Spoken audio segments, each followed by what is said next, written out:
Ready? Play. We had two women's quarterfinals today. We had Aryna Sabalenka emerging in straight sets over Qinwen Zheng in the first match of the day. This was straight sets, but I think for Qinwen, some regrets. In her press conference afterwards, she regretted her lack of aggression during the match, maybe at decisive moments. She did have the first set on her racket and the bit between her teeth when she's up a break. When she cedes that break, you do fear for her. It does eventually go to a tie break. And then, yeah, probably after that tie break, it did have a sense of inevitability about it, but it was still close. I am so blown away that she thinks that she was not aggressive enough, because I was watching that match and I thought, wow, both these players, and they are power players, they're power servers, power ball strikers. I thought, wow, they're really hitting clean balls for the most part and really going after it, really committing. Qinwen also said something about errors. She was mad at herself for making errors, and she did spray some in the second set. But here's what I would say to her. Look at the second serve points. Okay. Her second serve is weaker than Sabalenka's, and Sabalenka teed off on returns. And if she didn't hit an outright winner on the second serve return, she set herself up to win the point very, very quickly. So I think Zheng is going to have to address that aspect of her game, because her first serve is great. It's top 5 on tour probably. So yeah. I mean, sometimes tennis players' assessment can be skewed by one or two things. They're annoyed, they're frustrated, they don't necessarily know exactly what's going on necessarily around them. They do get feelings. She may even just have 1 point in mind, 2 points in mind. And to be honest with you, 1 or 2 points in that match could well have gone 3 sets. And that might be as simple as that, because if she's spraying things around a bit in the unforced errors category, that's not necessarily down to a lack of aggression. You also pointed out how unerring she was at times during the first set, but it might just be 1 point that she's thinking of in particular in the tiebreak or when she got broken. But yeah, I mean, the matchup with Sabalenka until Rome had appeared to be a problem, but then I did think that she was, when the first win was going to come for Qinwen, it would almost certainly come on clay. And that did happen. So then going into the match today, I thought it was a close one. You know, we talked about percentages before. Maybe I was 55-45 for Aryna, but any kind of result wouldn't have surprised me. And a Qinwen Zheng certainly not victory. But it is Aryna Sabalenka who's into a Grand Slam semifinal again, which is so consistent, so incredible. One of the few that she's missed out on, of course, was a year ago when she was in a quarterfinal. And really, that was a close one with Mira Andreeva. But a word on the consistency of Sabalenka. She has improved her shot tolerance. She has improved her movement on clay. She has improved her drop shot. Oh, my goodness. Yeah. In the match today, I think I read a stat that she was 10 for 10 on drop shot attempts, and with four of those being winners outright. I mean, you go out to a tennis court, you try to hit 10 drop shots that land in the court. It's actually hard to do that, and it was windy. It was gusty out there. I mean, that was another thing. With her power, she can just kind of hit through the wind, which she did, and she flattened, which helps. But yeah, Sabalenka is just becoming more and more a complete player every day. I spoke to Gavin McMillan in September last year, just after Aryna won the US Open. Gavin McMillan is somebody who joined her team about 2.5, 3 years ago when she was having some of the travails with her serve. And Gavin, I interviewed him in September of last year. But actually one element to that interview was how Gavin was really enthusiastic about some of the things that Aryna had added to her game in 2024 to make her more of a threat across the 3 surfaces, and maybe not just in Australia or even not just in New York. So therefore on clay and certainly on grass as well, which is a season that was heavily disrupted. She had to pull out of Wimbledon last year with I think it was a back injury. But yes, adding the drop shot was something that they worked on, I think, in the off season of 23-24. And she's bearing fruits now. And she's the one. It's not going to happen this year, but she's the one who I always begin every year thinking, if someone's going to win the calendar slam, it's going to be her, because she's so good on grass and she's so good on the hard courts and so consistent. And it's just French Open. I always thought that Iga might be a barrier too much for her in terms of at least getting the career slam. But here we are, French Open semi-final, exact same stage as she was 2 years ago when she lost to Mukova, when she had a match point as well.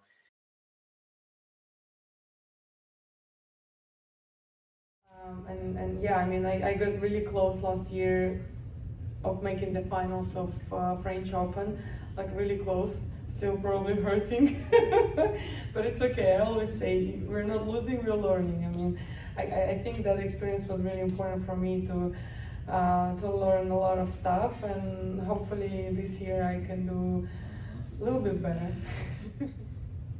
I mean, that loss to Mukova in the semi-final, it sounds like it still hurts.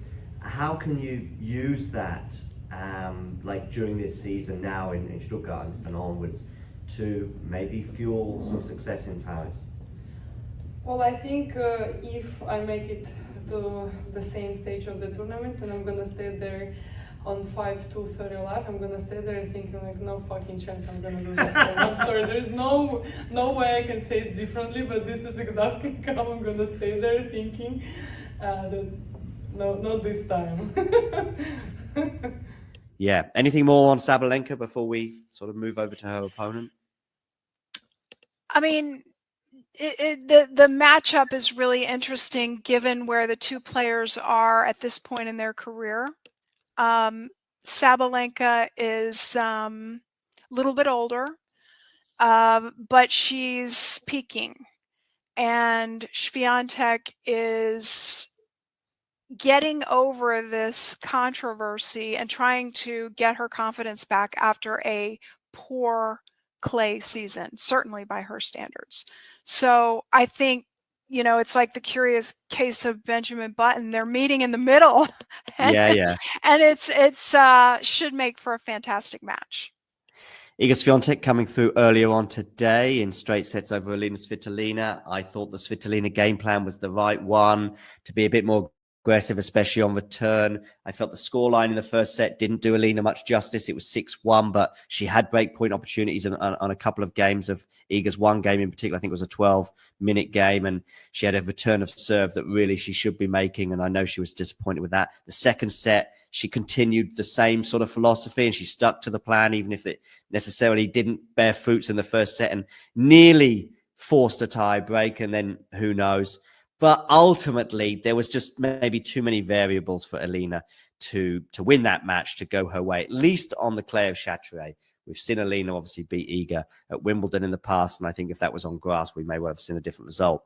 But Iga's, I said, by the way, about 3 days ago, when we knew that we were going to get Rybakina or Ostapenko against Swiatek in round 4, I said, this match against Rybakina or Ostapenko, as it turned out it was Rybakina, this is going to define her French Open and even define her, you know, clay court season, and maybe even define her year. Now, she may lose to Aryna Sabalenka, but it's now a sort of more okay stage that Wim Fissette maybe doesn't have to worry about being fired, and Iga can at least say that the form is coming back because of the performance she showed in sets 2 and 3 against Rybakina, and then again against Svitolina. But that was the one that I circled. She won it in incredible manner. She then won in straight sets today. And yeah, just a word on Iga's sort of form and where she's at right now.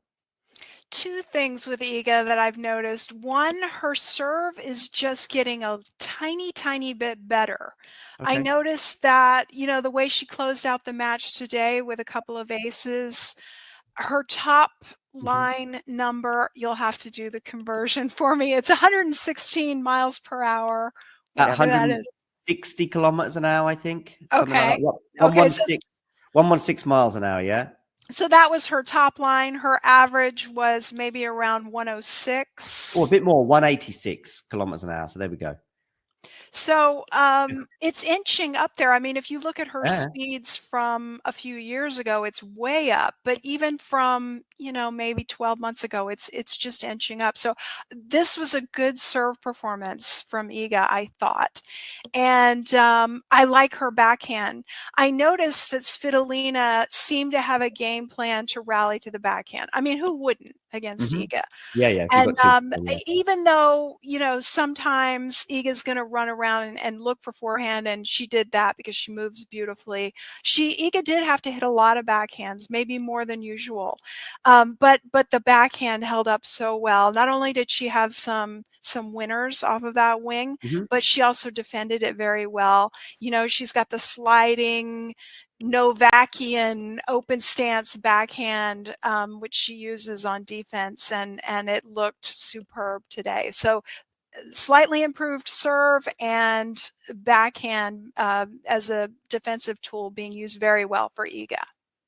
I think even in those three early rounds, straight sets wins, there were some signs that we were looking at a better Iga Swiatek than what we'd seen throughout the clay season, which had looked very shaky, and none more so perhaps than in that loss to Daniel Collins in Rome. That felt like rock bottom. And as I say, whatever happens now, that will be the rock bottom moment in her year, I think, because even if she was to lose to Aryna, not that she'd be thinking that way right now, but even if she was, then at least this is a bit more, back to the Iga that we know. But I think also something I said pre-tournament, that there is this kind of Rafa effect, Rafa theory, whatever. We heard Alexander Zverev say in a press conference a couple of years ago that Rafa's forehand sort of has another couple of spins per, whatever it is, RPMs, and a bit more speed here on Philippe Chatrier. And he does seem to just grow another inch or two taller. And I think even though Iga's a mini version of that, bearing in mind she's still got 10 more French Opens to win before she matches his 14 haul, there is also an Iga Paris factor that I think just gives her another 1 or 2% chance of winning tennis matches here. Yeah, that's true. I was thinking, if I were in her shoes and I'm coming off this big stress that she had with the positive test, and Rafa is my idol, and this was the year that Rafa was honored, and now his footprints on the court, like, how is she going to respond to that? If it were me, I'd be a nervous wreck, but I think it's a testament to her work that she's put in on the mental game, that she's taking it as inspiration, and she's having sort of a renaissance, as it were, in Chatrier. So next on the horizon is without a doubt her biggest test so far, as much as Rybakina was. Rybakina, that sort of match also had some feelings, at least, like the Naomi Osaka match that she had last year, just how close she was to going out. There were obviously differences in the matchup there, and there were differences in that Naomi had a match point, but just how close she was and on the brink there, very much, and also in an early-ish round like it was against Naomi last year. But now she's going to have Aryna Sabalenka. These have been the two best players on tour for the last 3 years. They have been, as well as Coco Gauff has done, and a few others that we've mentioned already on this show. These are the two. If you look at a 3-year block from about, say September anyway, 2022, or even the French Open of 22, and all the way to now, it's these two just ahead of everyone. They've won multiple slams between them, of course, across the surfaces, not Wimbledon between them, but it's also 1,000 days. I think it'll be 1,000 days to the day when they play each other since they last met at a Grand Slam, and that was 2022 US Open semifinal.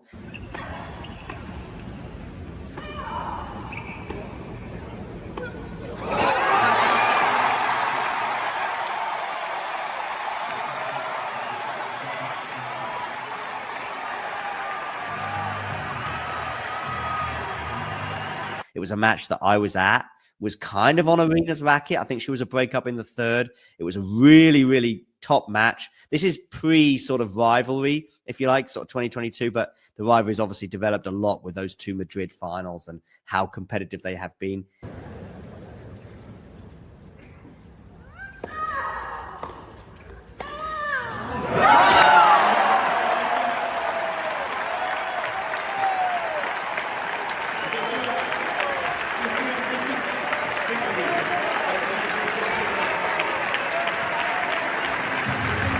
And there's been a lot of talk over the last 12 months. When are they going to meet in a slam final? Well, not a slam final, but the next best thing, slam semi-final. 8-4, Iga leads the head-to-head. But there's been a few bruising losses, I think, that Aryna's inflicted on Iga in the last 12 months. We obviously had the one in Cincinnati. Anyway, that's the one in particular I'm thinking about. But on clay, does swing it back towards Iga. And if we look at how close they are in Madrid, 50-50 in Madrid, probably, Aryna's 1-1, probably. Right, exactly. And Aryna's best environment on clay in terms of she gets a bit more pop on that incredible serve that she has there. She's obviously a multiple Madrid champion, including this year. Iga's amazing movement doesn't change much there, but there's other aspects to her game that probably don't, do as well in Madrid, and yet she still managed to get over the line in that epic match that they had last year. What are your thoughts going into this encounter? I think that conditions could come into play, and this as well, if the forecast can be believed, that it might rain and they might have to close the roof. And, it's just going to be harder to put Iga away. And if you can move Aryna and you can get her frustrated, then, she's just going to go for every ball. So you can get errors off of her. I think Iga would be smart to just play a very disciplined match and see where that takes her given the conditions. Because it's going to be hard. It's going to be hard to hit winners if the conditions are super heavy. The match I'm thinking of indoors when it was raining outside was Rafa against Zverev in 22, the semi-final, which was just going to, if Zverev, of course, unfortunately got injured, but if it wasn't for that, we could have been looking at a 6 or 7 hour match because neither could. Before he got injured, remember how frustrated he was, Zverev? Yeah. He was so upset that he could not put the ball away. I know Rafa sweats. I was also at this match too. I know Rafa sweats too, but honestly, his whole outfit was just stuck to him because it was humid and really, really muggy. And as you said, in the second set, I think Zverev was constantly going up a break and getting broken back. And then they're on serve, and obviously they go into I think it's just on the verge of what was going to be a tie break probably, and that's when Zverev got injured. But there was the epic tie break they had in the first set that many people also remember, but they just couldn't hit through each other. And as you say, Zverev, despite having such a big serve, he wasn't getting anything on that serve that particular day. And yeah, it might. Well, of course you've got some similarities, Iga being Rafa in this dynamic, Aryna maybe being a bit more like Zverev in this dynamic. So I think this is too close to call, though. Indoors or outdoors, rain or otherwise. I don't know. I'm getting the vibe, though, that you're going to lean Iga. Well, I did pick Iga to make the final. I actually picked Coco Gauff to win the tournament. Okay. I had picked Zhang to be in the semifinal, so I got that wrong. But she had a shot. For sure. So I like to stick with what I went with because I like to think I'm smart. But no, I'll stick with Iga just based on the performance I saw against Svitolina. Yeah, and also the Rome win that she had last year. Rome is a bit more like Paris than Madrid is, and Stuttgart as well as obviously being an indoor clay tournament. I mentioned that bruising win, if you like, such an easy win is what I mean by that Sabalenka had, but that was in Cincinnati. Also, I just think that these last two matches in particular for Iga have put some of the doubts that she's been having, because you could see it in her performances and on the court, going down a set and a break to Alex Ayala, as impressive as Alex was in Madrid. I saw Alex close up in Portugal at a 1-2-5 on clay, and she just can't really move that well on this surface. And I was shocked to say, I don't know how Iga went down a set and a break in that match, but then she comes back, but then she goes out to Coco and Coco crushes her. She then loses to Daniel Collins and hasn't been in a final, Amy, since the French Open of last year. That's not including the United Cup. It's obviously a team event, and she does get to the last match, if you like, or the last tie. But, in terms of an individual event, she's not been in a final since the French Open, which for her is insane. I really thought that she would take a title during the clay season, or at least, have a really good showing on clay leading up Me to too. this. Yeah, me too. And she didn't. But No. here she is. So Yeah. that's why I said this last performance against Svitolina, because I watched it really closely today, and to me, she looked as close as she has looked here in Paris. I agree. And I tell you what, I'm not saying you've talked me into it, because I thought we might get an Iga back to sort of normal-ish levels. I still think, you said you had Qin Wen to make the semis, and to be honest with you, there's 5 or 6 players. Mira Andreeva's obviously in this group as well. Coco, who you've already mentioned, Aryna, of course, and Iga. Any sort of permutation amongst those in terms of the size of the draw, and you got those in the final. They're all very rational picks. Yes. I saw those 5 or 6 players as sort of a little bit ahead of the next level, which will be Paolini, Svitolina, and maybe even Ostapenko on her day. That was the bunch, and I went for Iga to brush off the cobwebs, and I think I might have gone for. I didn't actually do a bracket, but as in like conversations I was having pre-tournament, I was like, listen, when you just don't have any idea, in a way, and Iga is still in the conversation, then go with Iga. And I'm going to do the same on Friday. I just hope, or sorry, Thursday. I just hope we get a classic, and if they can produce anything like they've produced in Madrid over the last couple of years, then we're in for a treat.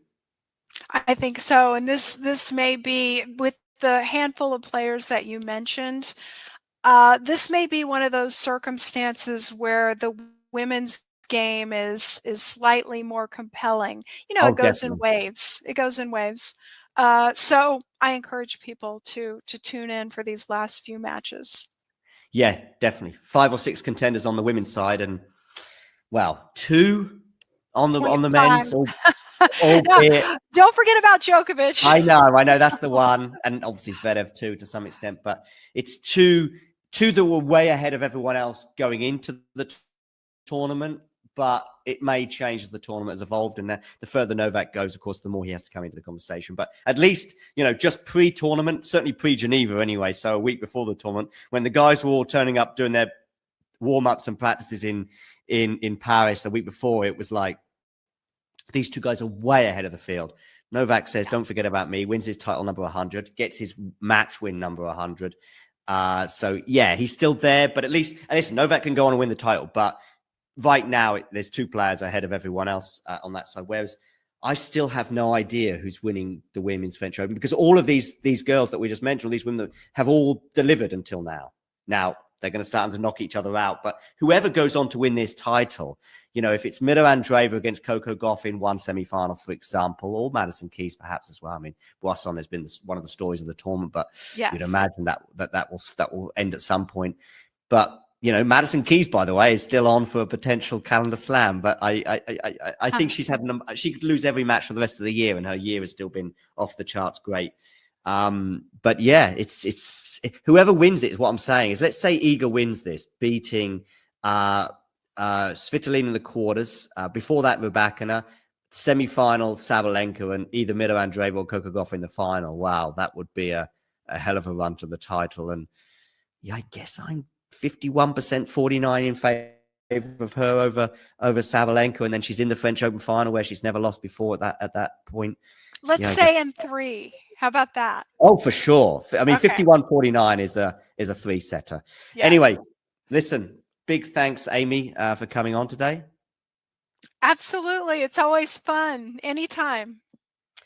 And for sure, people will watch this back, maybe post-match, and see what things we got right and what things we got wrong. But that's all part of the fun and drama. So once again, Amy, thanks very much. Thank you. Have a good day. And to everybody else, you know the drill. If that like button, don't forget to subscribe and click that notification bell so you don't miss out on all things tennis.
And I'm a friend of the show.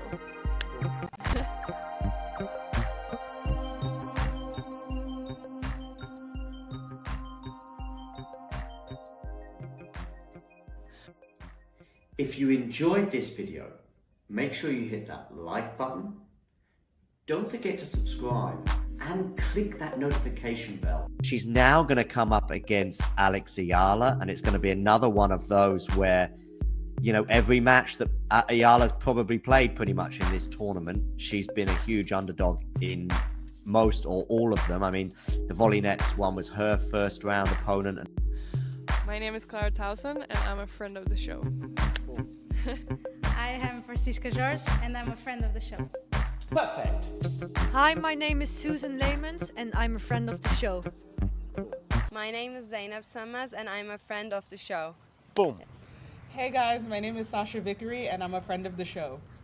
Boom. Hi, my name is Lloyd Harris and I'm a friend of the show. Perfect. Hi, my name is Jan Faria and I'm a friend of the show. Boom. Yes. Take one. Well done. Hi, my name is Jasmine Paulini and I'm a friend of the show. Wow, Jasmine, you got it in one time. Ready? Play.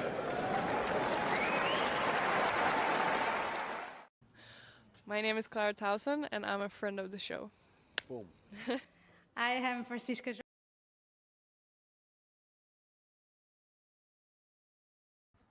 Good afternoon, good evening, good morning, whatever time it is in the world, wherever you are tuning in from. If you're tuning in from somewhere in the Americas, it will definitely be the morning. I think, unless Rio might be just past midday. Don't have too many people tuning in from Rio, but we'll see. But if you're in mainland Europe or even in the UK, you will be mid-afternoon, which is what it is both in Paris and also in Germany, where I am. Aryna Sabalenka against Iga Swiatek is to come. They're just warming up as we speak, practicing serves. So that is exciting. Something else that's very exciting is if you click the subscribe button, you'll see this figure above my head. Click over to the next number and you can do a little dance to know that you are making a difference. If you've already subscribed, then please do hit the like button. And yeah, the head-to-head between these two players is 8-4. They've not played each other since Cincinnati last year in any shape or form. And they've not played each other in a Grand Slam for 1,000 days. How about that? Two women that have been at the peak of the game, winning Grand Slams, making finals and semifinals, and yet they haven't played each other at a Grand Slam for almost 3 years. Right, let's share the score with you on the screen.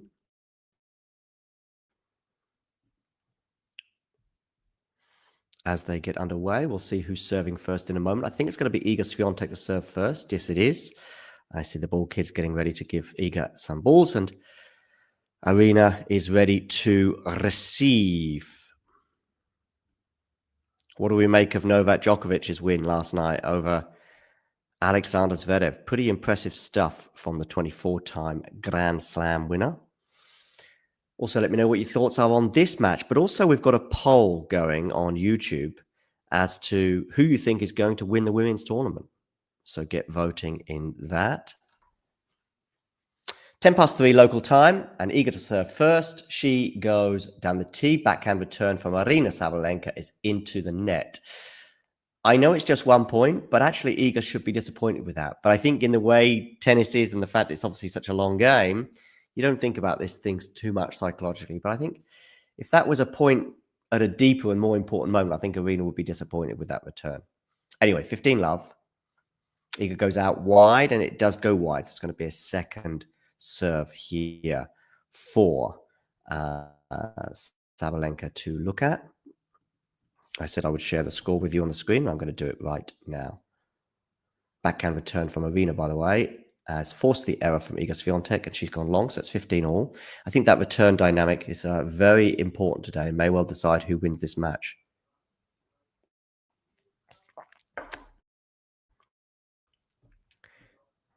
The roof is closed, as Terry says in the live chat.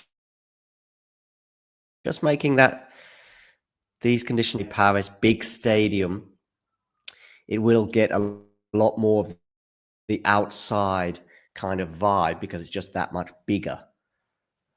So, yeah, that's why it ends up being a bit slower, whereas often roofs tend to quicken the pace.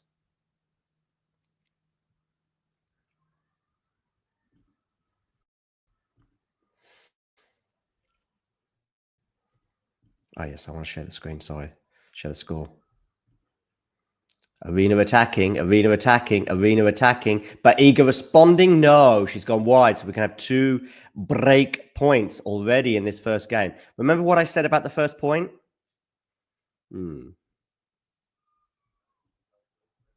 Okay, here's the score that I promised you.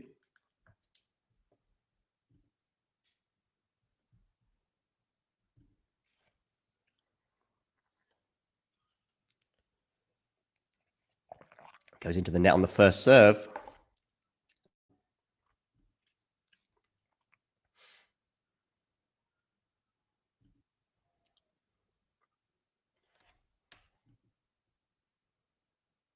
Second serve. Oh, it's a double fault from Iga Swiatek. 1-love. Aryna Sabalenka leads.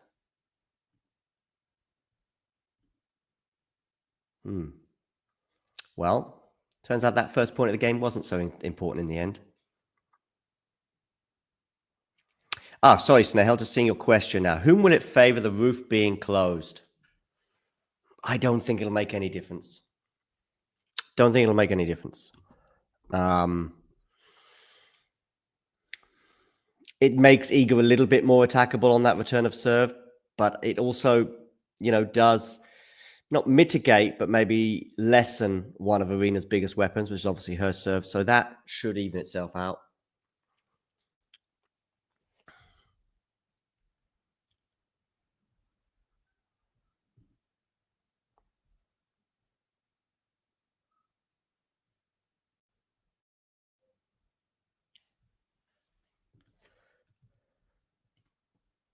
Sabalenka's serve goes wide with that serve.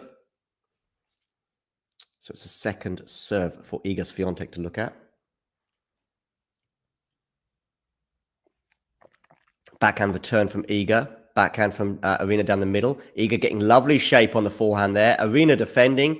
Is it going to be enough? No. Swiatek punishes. Love 15. Remember yesterday what the breakfast was.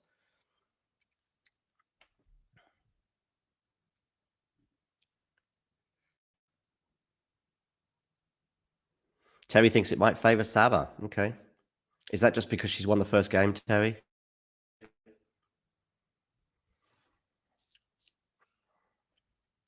Sabalenka's serve. Where are you going with this one? Into the net is where you're going.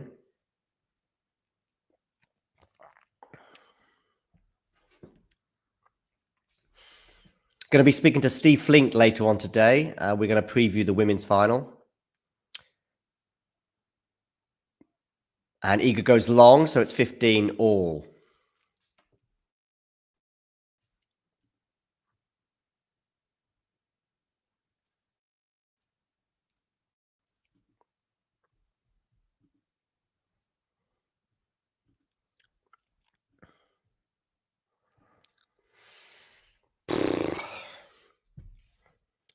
Okay, Sabalenka serving, clips the net and goes long. Does it, or does it land in?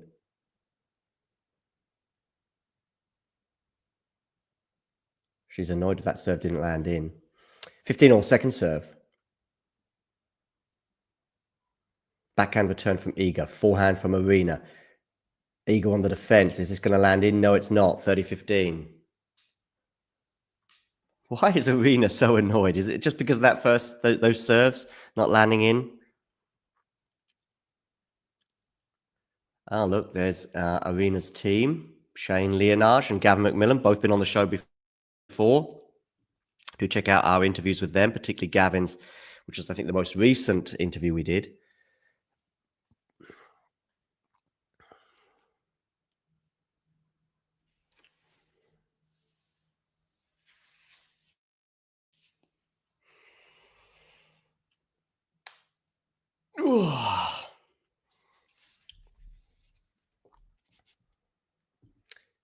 Okay, Aryna Sabalenka here on the forehand, going into the forehand of Iga. Aryna coming into the net. It's not a bad volley. She should put this away. She should put this away, and she does. 2-love, she leads.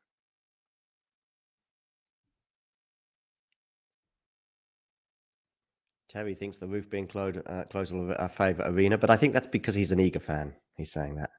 For those of you just tuning in, by the way, do hit that like button. And if you're new to the channel, hit subscribe, and you will see that little number above me. You'll see it tick over, and you will know that that was you who did that. And having seen it, you can then do a little dance and know that you're making a difference. Or you can unsubscribe and the same thing, really. Okay. Swiatek to serve, love 2. Decent return from Aryna, forces the error, 15 love. Or love 15, sorry.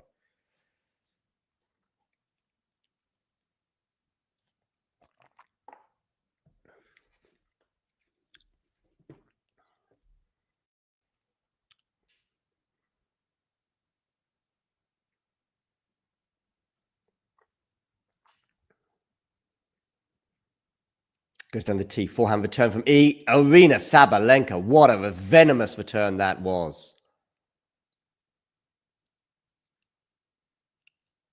Tell you what, clay, hard, grass. She is missing 2 of the 4 Grand Slams from her cabinet. I think it's fair to say she should get one of them probably this year, or certainly in her career. This is the one that I would have most doubts on in terms of the clay, but tell you what, she breaks here and she'll be a huge step closer to being in her first French Open final. Second serve as well, love 30. Backhand return from Aryna. Forehand winner. Good kick on that serve, I think, from Iga. Made it really difficult for Aryna, despite it being a second serve. 15-30.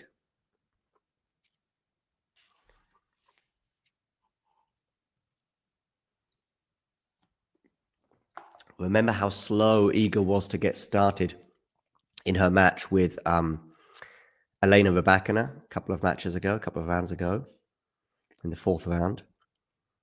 She was nearly bageled in that first set against Aryna. Okay, second serve here. Backhand return from Aryna is really good, and it's forced the error, and it's 15-40 and 2 more break points. These returns are reaping rewards for Aryna Sabalenka, and it is 15-40.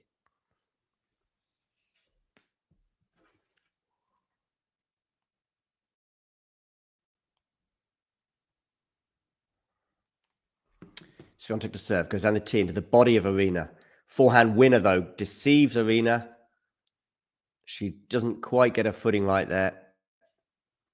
And it's 30-40. One of those break points has been saved. 1 to go.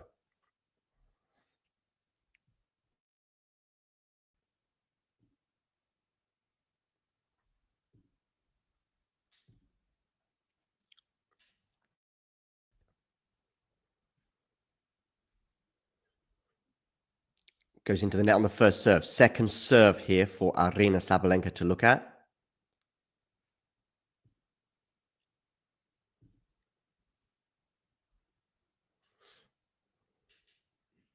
Backhand return for Aryna. Lovely kick again there from Iga.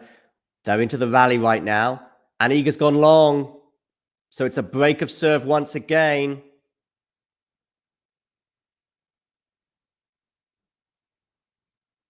Yes, it is indeed out. The umpires check the mark. 3 love.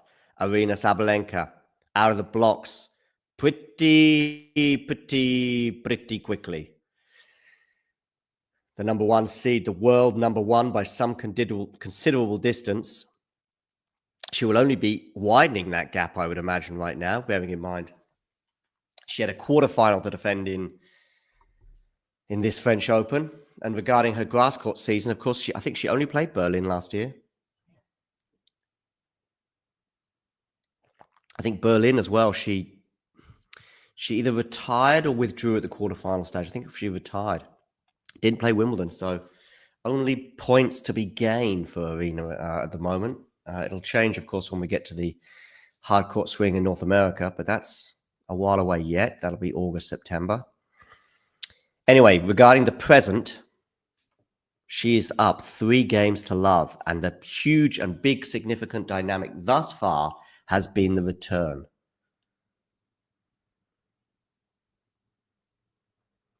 That has been the game changer thus far, where Aryna's serves, particularly the second serve, just being killed by Aryna. Even the points that she's losing on the Iga Swiatek serve, she's doing damage and she's getting up in the point, but either Iga's fighting back or Aryna is dumping chances into the net. I'm just thinking, of course, of that first point. I'll try not to mention it anymore. Okay. Iga wanting more time on the return, doing that classic thing that she does by sticking the racket in the air.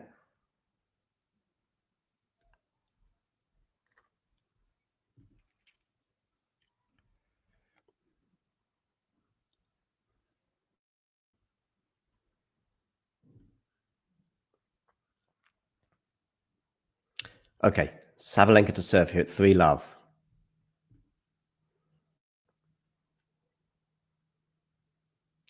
Love because Iga cannot deal with that serve.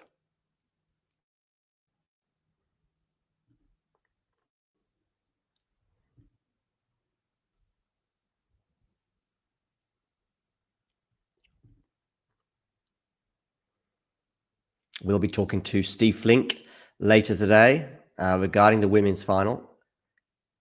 Oh, what a rally this is. Can Iga get a racket on it? No, she can't. Real cat and mouse point at the net there, where both players will feel like they should have won the point. Ultimately, it's Sabalenka who does take the spoils. 3-love. 30-love.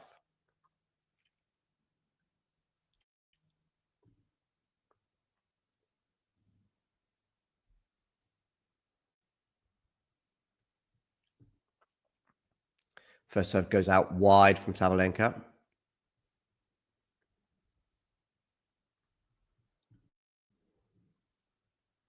Second serve, down the tee. Backhand return from Iga is really good. 30-15. Is that a statement of intent? Is that Iga saying, I'm still here? We will see. Marcel Desailly there in the crowd. Former World Cup winner for France. In a different sport, of course, in soccer, but still a winner all the same. I've seen him, actually met him in person in South Africa in 2010 during the World Cup. Forehand to forehand right now. Aryna on the defense. Good depth, though, there from Aryna. They're both in the rally right now, but it's still Aryna defending. She's not going to be able to get that. That's a lovely forehand winner down the line. The forehand is just beginning to fire for Iga Swiatek. She breaks here, and we're certainly game on again. Remember how many 3-game leads were squandered yesterday between Madison Keys and Coco Gauff. Double break advantages were not that significant yesterday. Certainly when the roof was closed in the first 2 matches of the day, which are the women's quarterfinals. Forehand return from Iga is good. Forehand is gone long from Sabalenka. She's going to have to fend off her first break point of the match. She's gone from 30-love to 30-40, losing 3 points in a row. And it's the forehand from Iga that is beginning to fire. Again, it was the forehand, not an outright winner, but it was a forehand from her that forced the error from Sabalenka.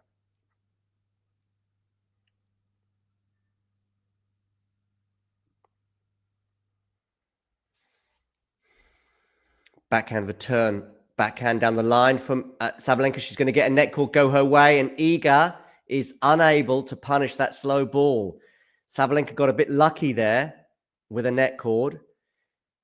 It slowed the ball up, made it sit up. Iga had a tricky backhand to put away, but she puts it away, I think, 7 times out of 10. She didn't on that occasion.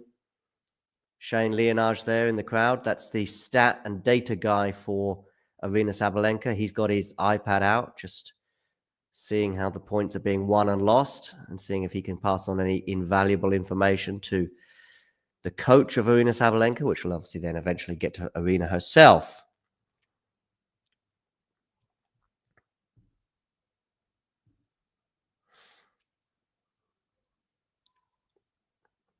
Okay, backhand return from Swiatek. As that landed in, the camera angle doesn't help. It doesn't land in, it lands out. There he is, Shane Leonage. There's a fitness guy as well. The fitness guy is the one with the beard just in front of Shane.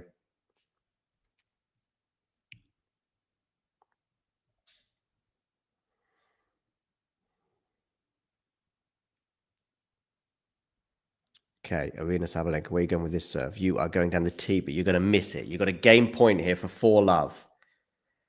You'd think that'd be enough for the set. You'd think.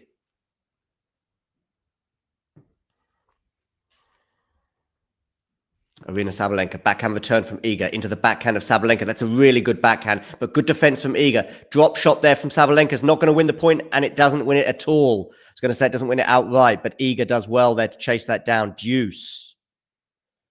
Deuce, ladies and gentlemen.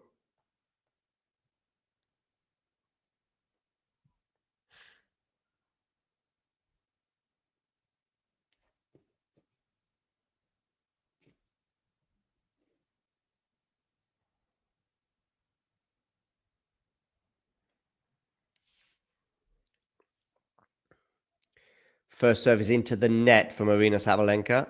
Second serve here for Iga to look at.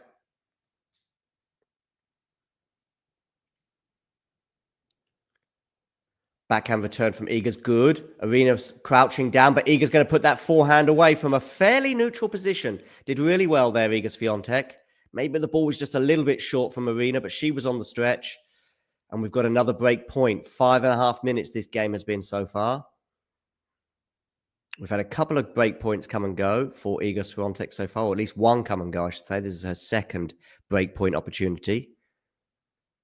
Where are you going with this serve, Aryna Sabalenka? You are going into the net. So it's going to be a second serve for Iga Swiatek here.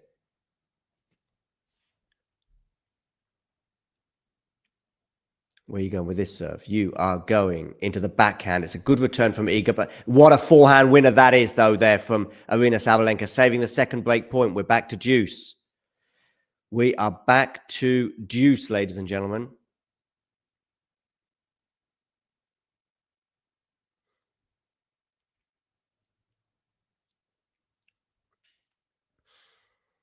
Okay, Sabalenka serving here. Deuce. 2 break points have come and gone for Iga. She's going to get a second serve to look at here, though.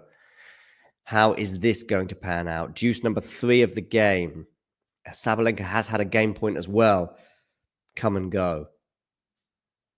Where are you going now, Aryna? You are going down the tee. Backhand return from Iga's pretty good. Aryna can't deal with it, can she? No.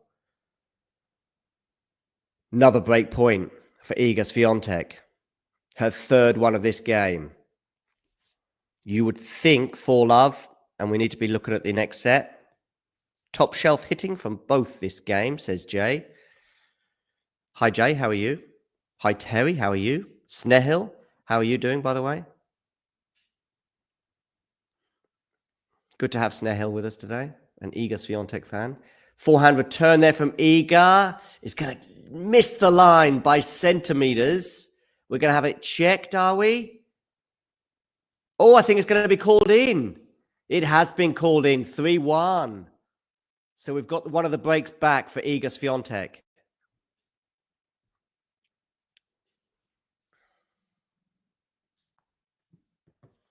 Great return to break serve there from Iga. Good returning in that game, full stop. As we see Boisson warming up before her semi-final with Coco Gauff later today.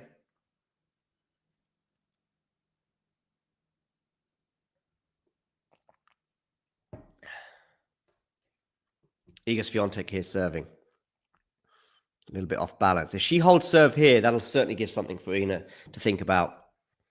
Remember the double break advantages that came and went yesterday. Second serve, though. Aryna has been killing this second serve so far. Can she do so again here? Let's see.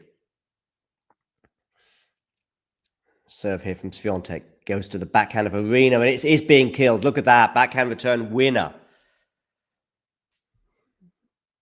I'm going to have a look at some of the stats as well to see how things are panning out in that department.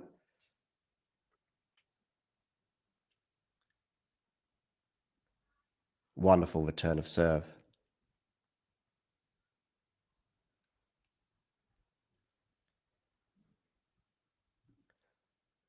Iga Swiatek goes long on the first serve, so second serve here, love 15.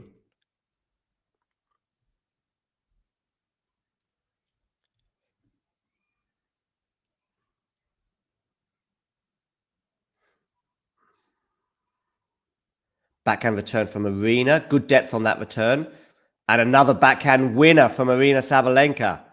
The backhand from her is firing now. Love 30.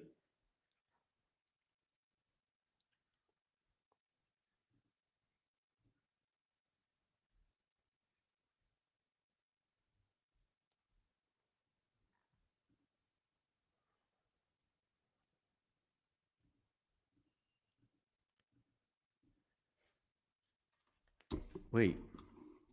First serve from Iga is into the net. Hi, Ghosty, by the way. Good to see you back. Is that a double fault? I think it is.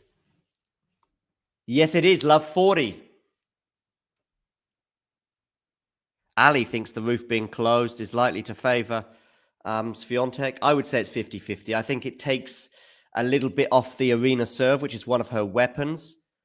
And yet, it also makes Iga far more vulnerable to being broken. And she's yet to hold serve in this match. Will have had 5 games and 4 breaks of serve. Iga backhand winner down the line. Saves 1 break point. 15-40. Hi, Ali, by the way. I don't recognize your name. You may have been tuning in for a long time. I don't know, but great to have you on board. Hit the like button on this video and also click the subscribe button just above. And you'll, well, actually, the subscribe button's there, but you will see that number go up, Ali, if you haven't already subscribed. And then you'll go, that was me. Okay, second serve here, because that first serve was well long. That was wild from Iga Swiatek.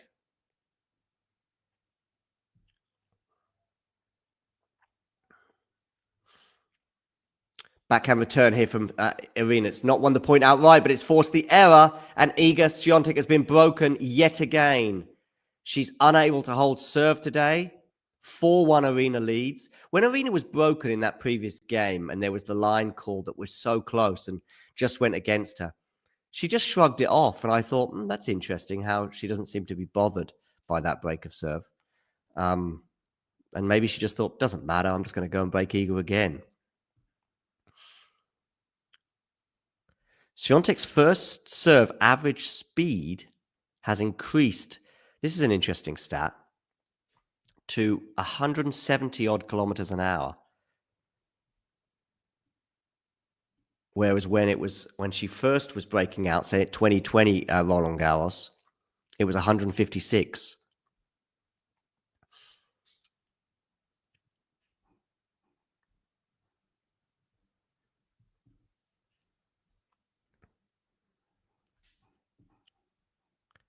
This is a fan poll on the French Open website, by the way.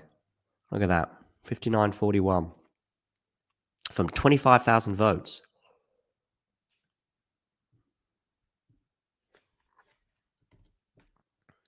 How is our poll looking on YouTube?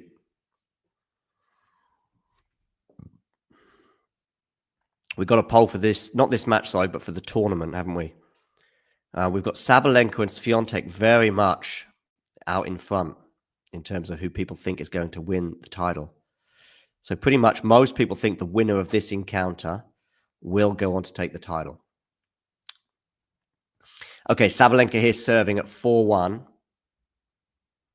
She wins the first point as Iga goes long on the forehand. 15 love.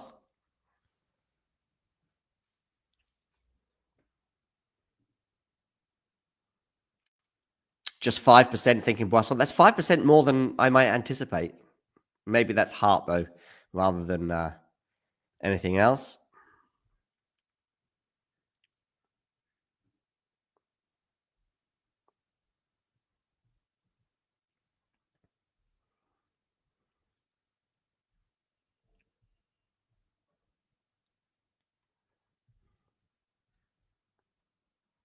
$15 all.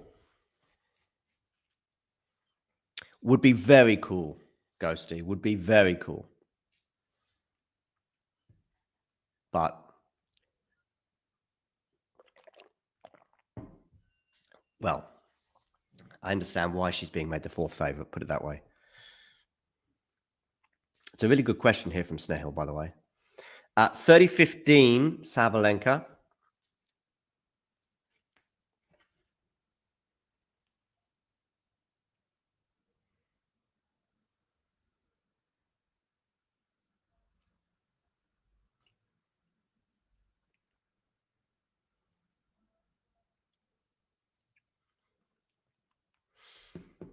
Okay, forehand here from Aryna into the forehand of Aryna. Into the forehand of Iga. Nice shape there from Iga's Swiatek. Getting plenty of topspin and forcing Aryna out wide. And Aryna errs.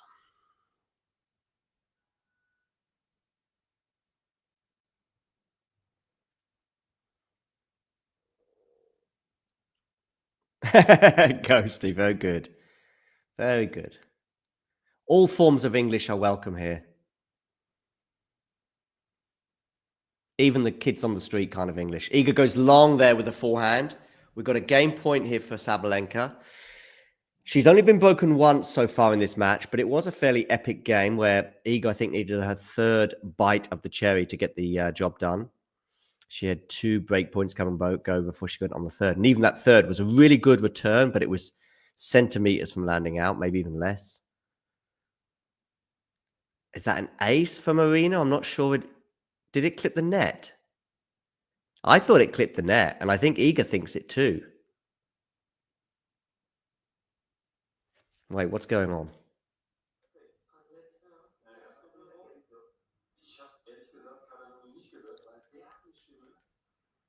So I saw it clip the net. Iga also was pretty sure it hadn't. Wasn't a clean serve. Sabalenka's less convinced, but either way, I think we're going to have to replay this point, or at least it's a first serve still, sorry. For Aryna Sabalenka.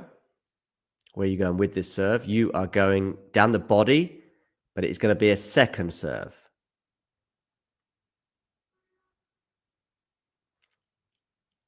Here we go, second serve. Forehand return from Iga's good. They're into the rally, though, because... there's a mishit shot there from Sabalenka. Is it going to land in? No. And we are at deuce. How important will that let be? That net cord. Yeah. Where is my bucket hat? Don't know, people. I've got my bucket hat somewhere. If I can find it, I'll put it on.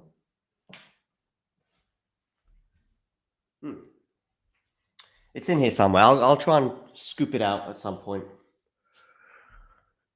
Break point, Iga Swiatek.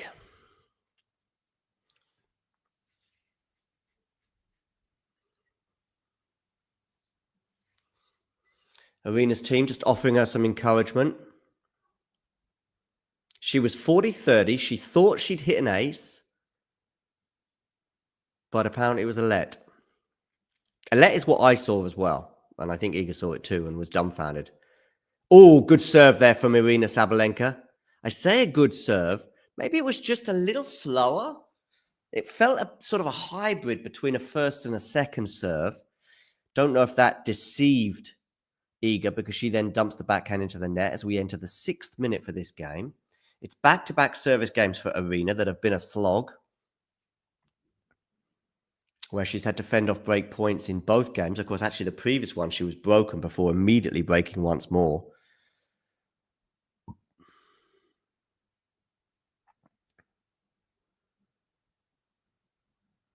Backhand return from Iga. Forehand from Aryna. Backhand from Iga. Backhand Aryna into the backhand of Iga Swiatek, and she goes long. So it's going to be a game point now for Aryna Sabalenka.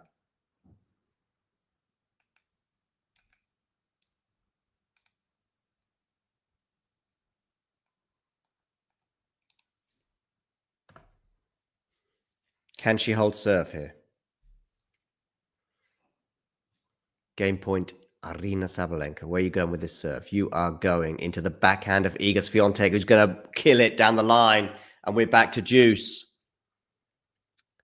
It's certainly a match of returns thus far. Sabalenka has indeed come out hot, but now she's got to Got a battle on our hands, I think, Gene. And Gene saying he cannot miss this match.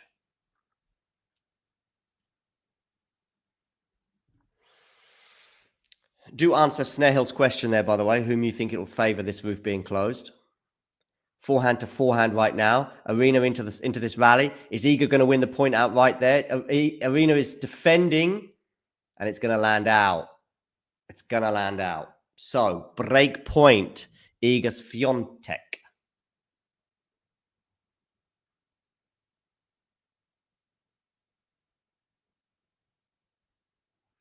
Sabalenka's not sure that landed out. We're into the 8th minute for this game.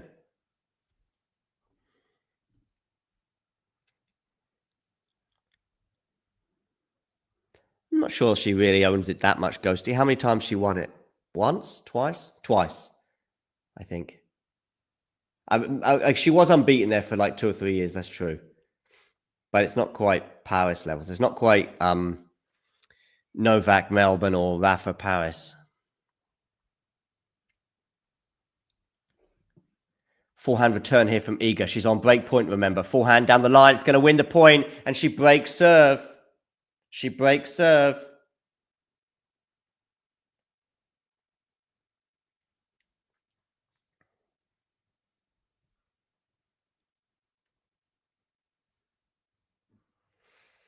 (4-2). Aryna Sabalenka. Yeah. Fair. I just think that it's still a bit different. When you close the roof on huge environments in Melbourne, for example, or in Paris, it changes things a bit different to what would be a permanently indoor environment.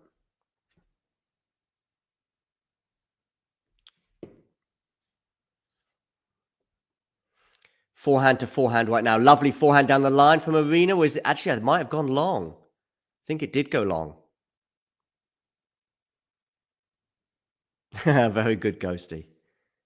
Yes, it has gone long. So love 15. 15 love here. Iga Swiatek.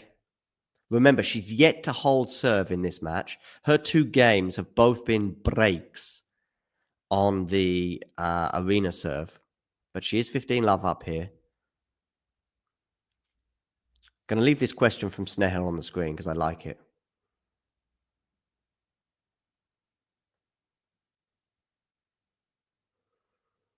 Swiatek serving. Where are you going with this one? You are going backhand return Aryna. Backhand here from Iga. Backhand from Aryna. Has gone long. 30 love. 30 love. And we're suddenly got a first set on our hands. That's for sure. Iga's serve is a vulnerability, and I think it's more so with the roof. Yesterday, we just saw breakfests in those 2 women's matches.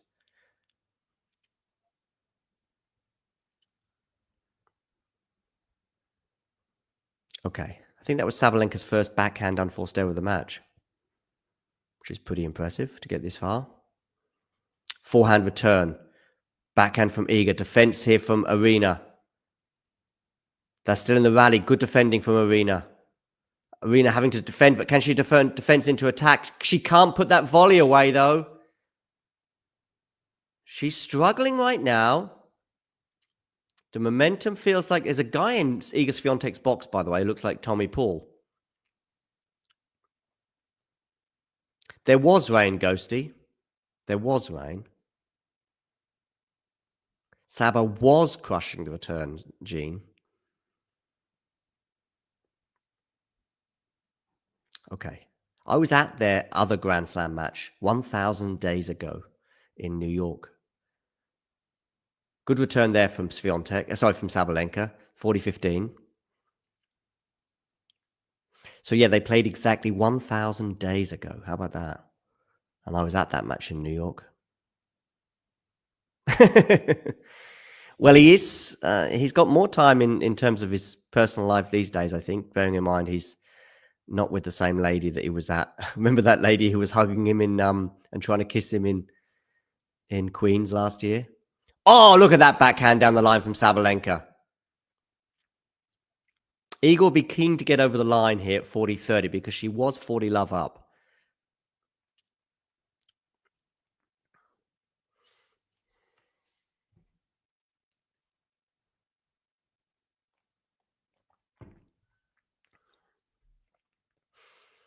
$40-30.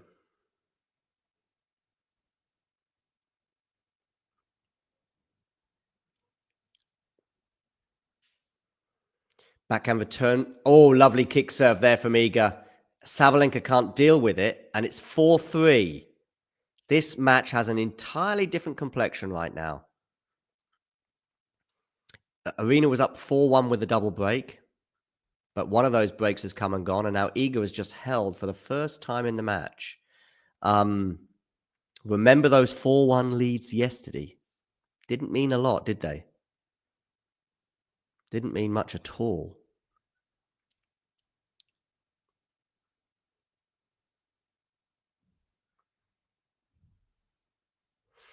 Four-one lead for Madison Keys in the first set over Coco Gauff, and she got it back to... Actually, she ended up winning 4 games in a row to get it to 5-4. Second set, it was Coco Gauff who led 4-1 before Madison Keys reeled her into 4-all.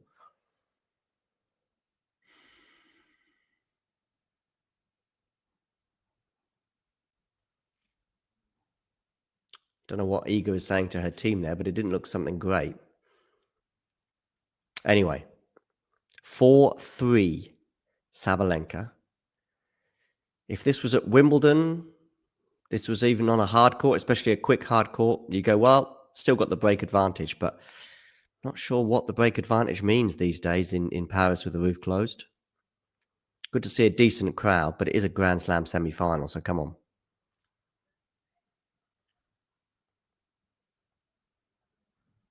Iga there, getting ready. Sabalenka to serve, 4-3. Where are you going with this serve? You are going into the body of Iga, but it's going to be a second serve. Remember that game point she had a couple of games ago on serve, 40-30? She thought she'd hit an ace, but apparently it was a let. Double fault, Aryna Sabalenka. Love 15.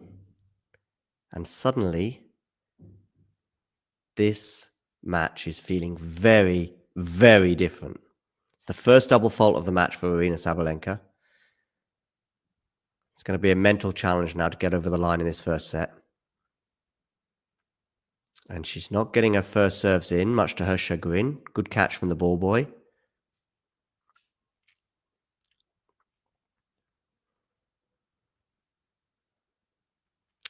Backhand return from Iga. Backhand from Aryna Sabalenka. Is that going to go long? It is. She's getting very frustrated out there. Love 30. Is Iga Swiatek going to win her third game in a row?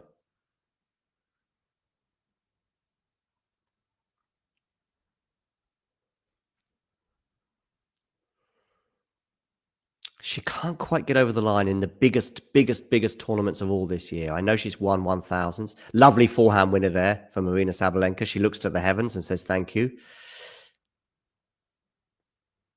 I'm just thinking of Indian Wells final, Australian Open final, Stuttgart final.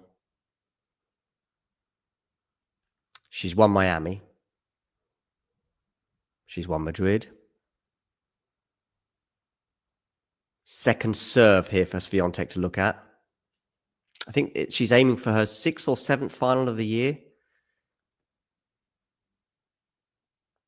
Okay, where are you going with this? Backhand return from Iga into the backhand of Sabalenka. That's a good backhand, but Iga defends well. Good backhand winner there, though, from Sabalenka.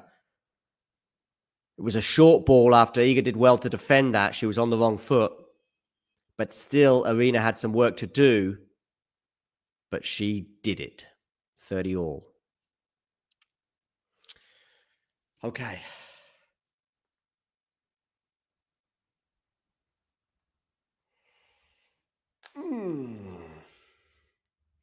Forehand return here from Iga. It's a good return. And Aryna can't deal with it. We've got a break point for Iga Swiatek to win her third game in a row.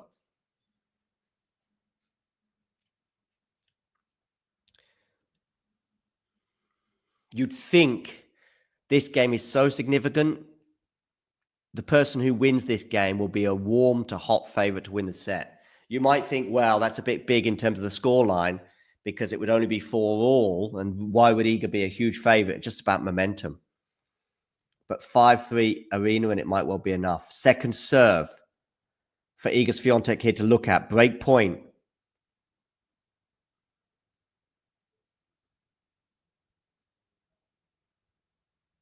Double fault. Double fault. Second double fault of the game. We knew it was coming. Don't know what she's saying to her team there.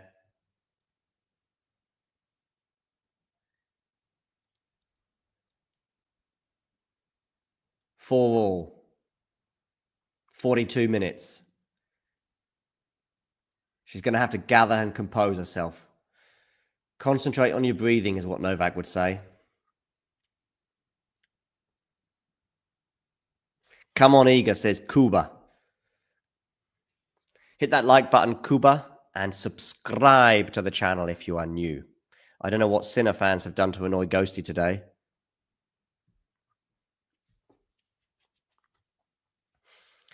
Iga goes down the tee. Aryna defends it. Can Iga put the backhand away? No, she can't. Not yet. Is this going to land in? It is. But she puts that away. 15-love. Oof. Momentum, ladies and gentlemen. Momentum. And it's all with Iga Swiatek right now, despite it being just 4-all, 15-love.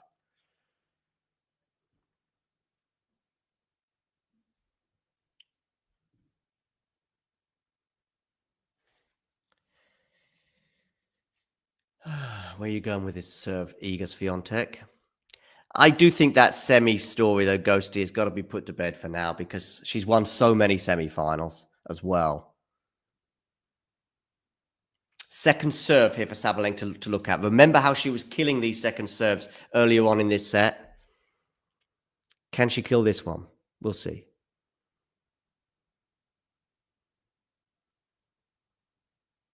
Backhand return is going to clip the net, is it? Yes, so it's a second serve still.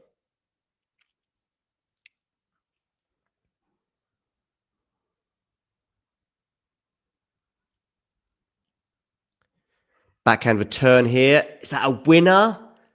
It was close. And it was in. 15-all. Excellent return, Aryna Sabalenka. I think may well have hit the line. Nice. If Sabalenka loses today, another RG semi-final, does that story come back, Ghosty? Not for me. Of course, it depends on the manner of defeat, but no, not for me, because there's just been too many semi-final wins. Backhand returns. A good return for me, Aryna Sabalenka, 15-30. She's having to dig deep here, is the Belarusian. I mean, she's won 3 Grand Slams, I think. 2 Australian Opens, 1 US Open. So she's won 3 Grand Slam semi-finals. Has she ever lost a Grand Slam final? Yeah, she lost. So she won 4 because she also beat Madison Keys. She's won 4 Grand Slam semi-finals and probably lost, I don't know, 5 maybe. She's lost 2 at Wimbledon, I think. 1 at the French Open. 1 at the US Open.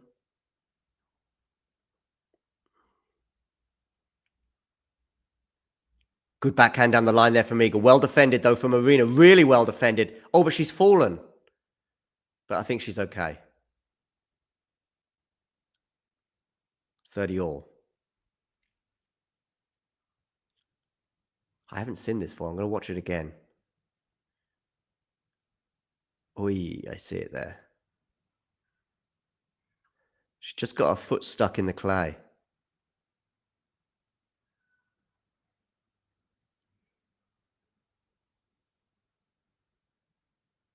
A resigned look on Aryna's face there. Dust yourself down. It's 30-all. You're 2 points away from breaking, but you are also 2 points away from a 5-4 deficit.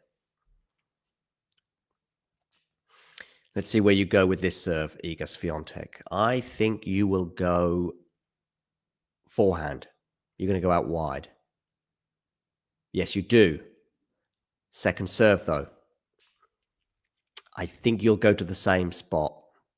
You'll go out wide again. Let's see.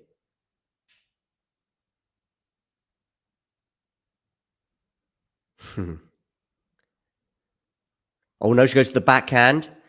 Aryna does well with that backhand, but we're back to neutral in this rally, which is not what Aryna would want, and she hits her forehand into the net. You'd think that that return would do enough to give her an advantage in the rally, but Iga dealt with it very well.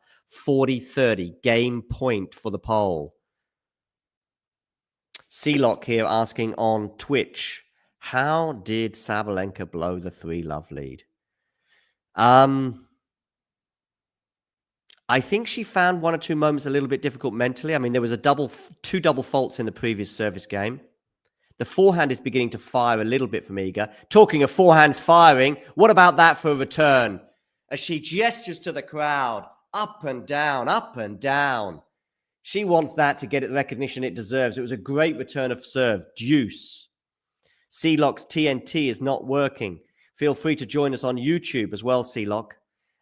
Talking Tennis TT is our YouTube live stream. But you're fine on Twitch as well. Hopefully we can give you enough excitement and commentary here and paint a picture for you. Deuce, Iga Swiatek serving, 48 minutes on the clock.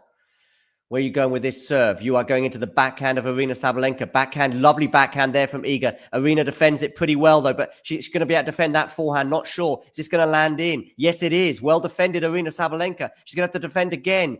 She's going to have to defend again. She can't defend that. Backhand winner down the line. Iga Swiatek. Game point, Iga. The octane of this match is going up with every significant point. And it is Iga right now who is rising to the occasion as she seeks her 4th game in a row. She's only held serve once in this match, but she's threatening to do so again. 6 minutes this game is now. Let's see how she gets on with her serve here. Backhand return from Aryna is pretty good, but that backhand from Iga's really good. Is this forehand going to be punished? No, it's not. Aryna's back into the rally, is she? Yes, she is. Good depth there from Aryna. She was in trouble before. She slices, but Iga gets a lovely shape on that forehand. She holds serve, 5-4. Boom, boom, boom. If you are an Iga Swiatek fan right now, you must be loving what you are seeing. 4 games in a row for her. And she's now leading 5-4, 49 minutes on the clock, as she seeks her 5th French Open crown. She's not been in a singles final for almost a year to the day. It was a year ago she made the final at Roland Garros when she lifted the title. She's not been in a final since then, of any shape or form. Never mind win a title. But it feels like she's in charge of this semi-final right now. Just seeing a replay there of Aryna on the floor. Well, Aryna's on the floor in many respects there. She is just sticking her thumb up and seeing if her opponent is okay.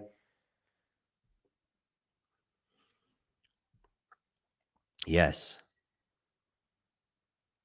If Iga is unshackled, then is Sabalenka shell-shocked? It looks like the rain has stopped, so it does make you wonder if they will open the roof for the second semi-final. 4-1 to 5-4. This is very similar to some of the matches, or one or two of the matches we saw yesterday, or at least a couple of the sets we saw yesterday in the Madison Keys Coco Gauff match.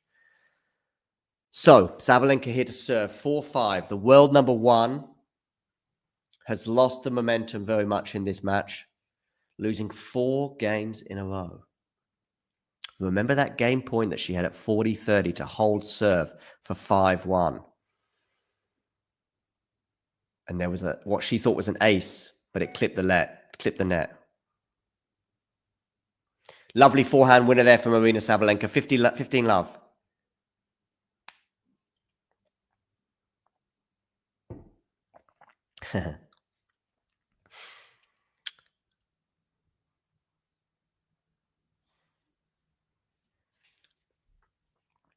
That will be a first serve for sure. That is a let. No doubt about that one. Some doubts before, but no doubt about that one.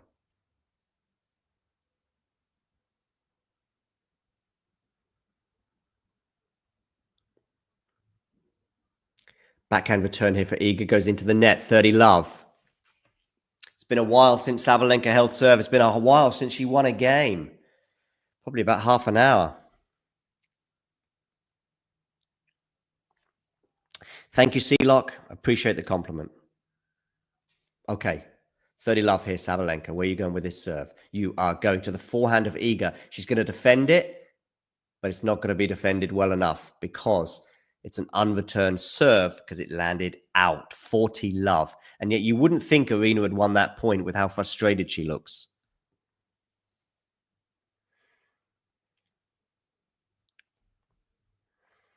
I think Iga may well have found her mojo at this tournament, one way or another. All that talk of taking the grass court season off, I think, is from the moment she turns that match around against Rybakina. Look at that forehand return. It's going to go long from Iga. Aryna Sabalenka holds, and yet she looks annoyed, but she does hold to love.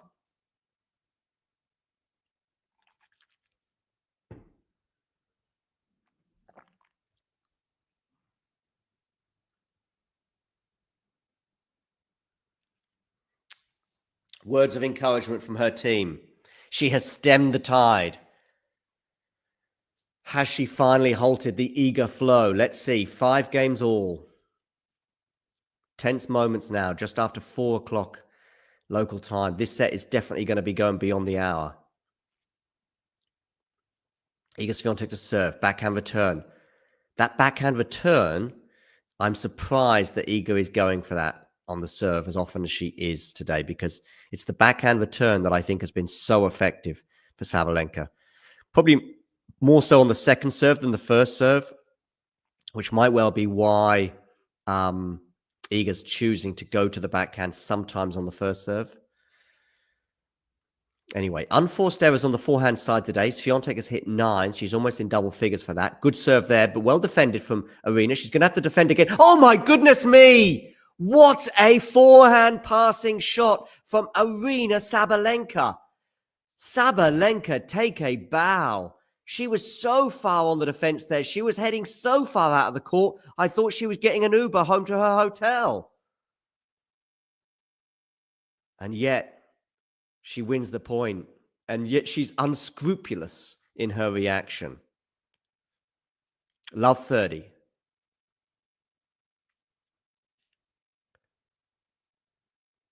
Serve goes long.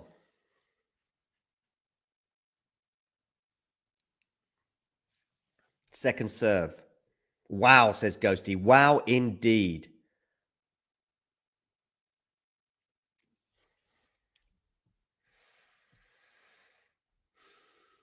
Where are you going with this serve? You are going into the backhand of Aryna Sabalenka, which I think is an error, but actually it's an error from Sabalenka there. She goes long with the backhand, 15-30.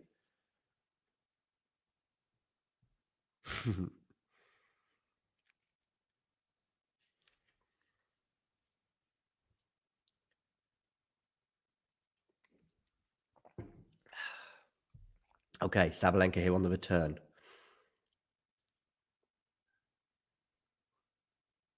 First serve goes into the net. Second serve. Are we going to get break points for Sabalenka, or is it going to be 30 all?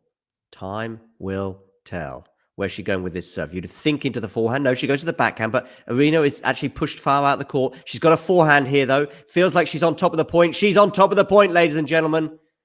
15-40. It was actually a good second serve from Iga, but Aryna dealt with it pretty well. And then the forehand from Sabalenka did the damage, forcing the error from Iga. 15-40, 2 break points. We will have all of the singles matches as watch-alongs for the remainder of the tournament. So stay tuned. First serve goes into the net. Second serve to look at.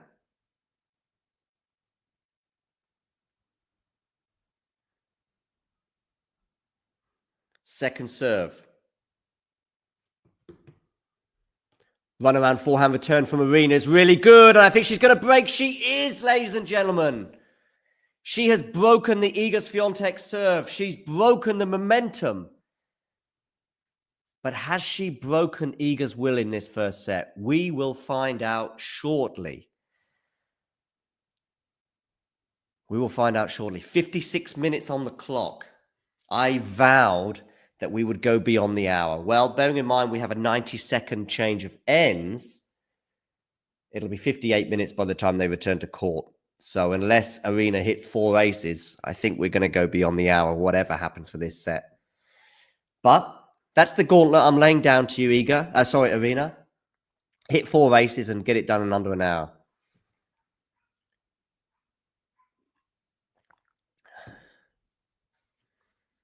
Either way, it's been an entertaining and compelling first set. And at times, high quality. But I do think the roof being closed has affected the quality of some of these matches that we're watching. The 2 semi-finals on the women's side yesterday felt like slugfests, and neither player could hit through each other and often was drawing unforced errors. Madison Keys in particular springs to mind. Okay. Actually, it's 57 minutes on the clock. So maybe 4 unreturned serves will be enough for Aryna to beat that hour mark. But we have often seen games going 5, 6, 7 minutes. If I was a commentator, I'd have to change my mind 10 times a set, says Sean. Oh, good return there from Iga. It's forcing the error from Sabalenka. She sighs, and it's love 15. 58 minutes now for this set. Pretty sure now we will reach the hour mark, bearing in mind Iga's won that first point. But are we going to be going to a tie break, or is Sabalenka going to get the job done here? Oh, I thought that was an incredible return, but I think it just clipped the net. So it's going to be another first serve. Another first serve here. What are you going to do with this first serve, Aryna Sabalenka? You are going to go long with it. So it's going to be a second serve for Iga Swiatek to look at.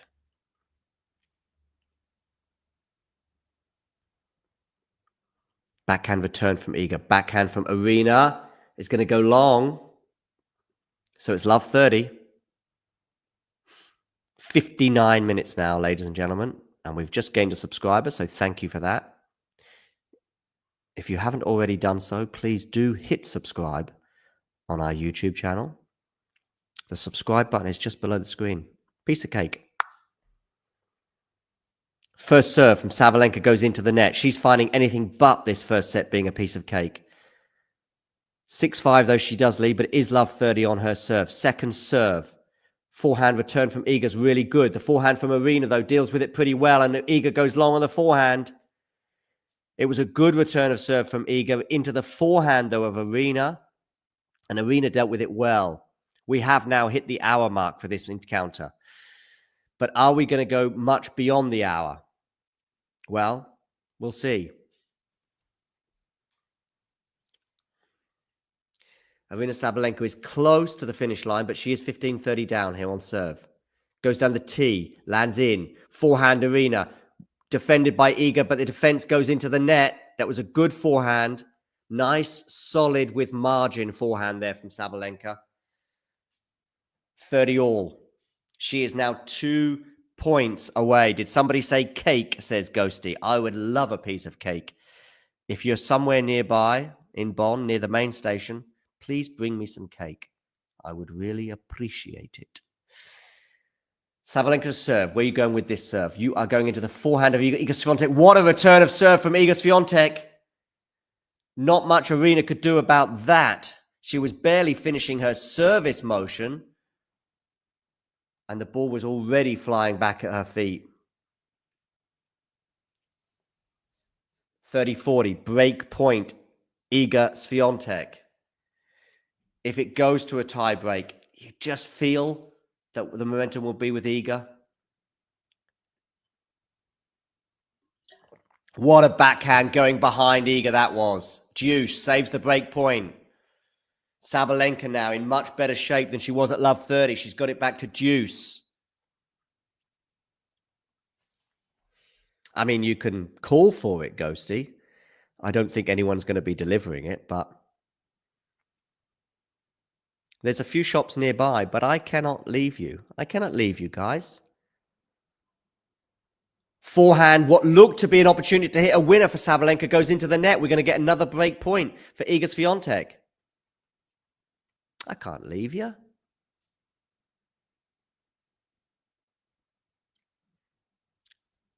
Break point number 2 in this game. Break point. Iga breaks serve here and we go to a tie break. Aryna Sabalenka holds here and she wins the first set. They are the margins, ladies and gentlemen. Sabalenka, can she get a first serve in? No, not even close. I'm not saying the yips are returning, but she is struggling here a little bit on the first serves. Tennis over cake, yeah. Backhand return from Iga's really good. And it's going to force the error. And we are going to a tie break, ladies and gentlemen. Much to the chagrin of Aryna Sabalenka. So, Iga Swiatek to serve first in this tie break. 62 minutes on the clock. Yazda Iga. As we see some of her fans in the crowd, although there is somebody sleeping there. A kid, I would like to hasten to add, that's sleeping. Neither of these two players can afford to sleep 1 second right now. It's 6-all in games. And the tiebreak is about to commence with Iga Swiatek serving. But it feels like the momentum is with Iga for 2 reasons. 3-love down and 4-1 down. And she fought back. Sabalenka then fought back herself at 4-5 down and broke and served for that set. So it does feel like the momentum is with Iga. Look at that backhand winner, though, from Aryna Sabalenka. She composes herself once again. 1-love, Aryna Sabalenka. This match is delivering. I was talking to Amy Lundy the other day, and I just said, please deliver. Well, it is delivering. Maybe not quite reaching the heights of Madrid quality, but we are getting the drama. Where is this tiebreak going to take us? 1-love, Sabalenka leads. She gets a first serve in, but Iga deals with it well. She's on the backhand side, and Iga goes long.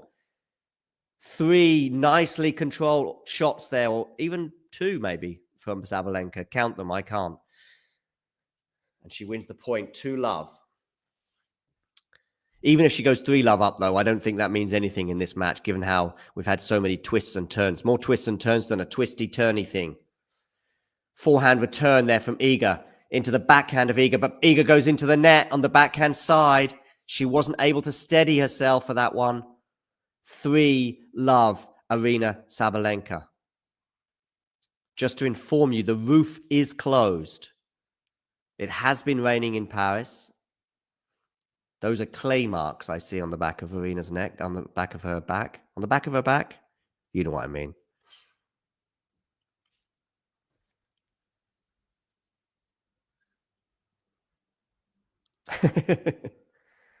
It's actually a line from Blackadder, Ghosty. Do you know Blackadder? I think it's the 2nd season of Blackadder where Melchett says more twists and turns than a twisty-turny thing. Most other lines, by the way, I want to hasten to add, are from me. But I'm just, referencing that one. Second serve here for Sabalenka to look at. Forehand return. Really good forehand return. Aryna's up in this point. She drops shots, but she doesn't win the point. She doesn't win the point, does she? No. I like the idea, especially the element of surprise. I don't recall a drop shot at all today from Sabalenka. So certainly surprising, Iga, but it didn't work because it wasn't executed well enough.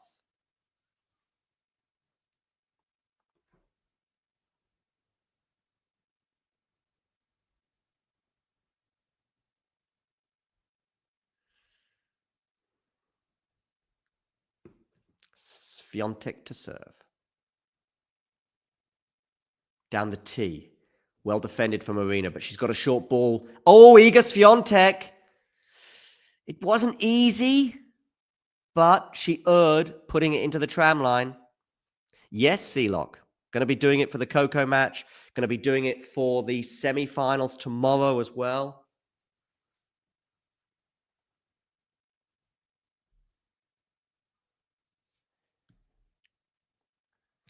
Yeah, I'm not so sure. Sky high.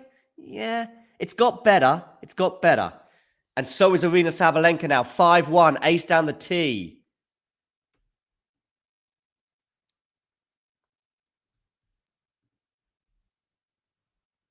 Yeah, we do it, C-Lock, we do it a lot. If you follow us on YouTube, you'll get a notification to say every time we go live. We do watch-alongs, we do analysis, we do previews, we do interviews, we do everything. And it's all absolutely free. I mean, you're welcome to donate, but just tuning in is good enough for us. Give us a follow on Instagram as well, at TalkingTennisTT. Okay, Sabalenka to serve. Goes down the tee, 5-1, second serve. I guess I could get a cake between the two matches, Ghosty. Backhand return from Iga. It's gone long. It's gone long. Sabalenka thought she might have to defend that, so she did stretch out her racket. It came off her racket, and I think it hit one of the line judges. And she is apologizing for that. But let me tell you this, it's completely different to some of those other line judge incidents because she's trying to get her racket on the ball, thinking it's going to land in. Anyway, talking tennis, talking 6-1 advantages for Aryna Sabalenka, 5 set points. What a mental giant she is showing herself to be today. Ghosty, where's all this semi-final talk? Second serve. Do you like carrot cake, Ghosty? Or any of you? Who likes carrot cake? Let me know in the live chat. Okay, Swiatek to serve. Where are you going with this? You're going into the backhand of Aryna, which in the ad court... Oh, but Iga's gone long. Iga's gone long, and Aryna Sabalenka wins that tiebreak by 7 points to 1. And she's won the first set 7-6 in 69 minutes. 69 enthralling minutes, I would say. Even the changes of ends were fairly enthralling as we reflected on each game. Well, reflecting on that first set, Aryna comes out of the blocks firing, killing those second serves in particular, especially on the backhand side, as she raced into a 3-love and then 4-1 lead over Iga Swiatek. But Iga stemmed the tide as the forehand started to fire and she started to serve a bit better.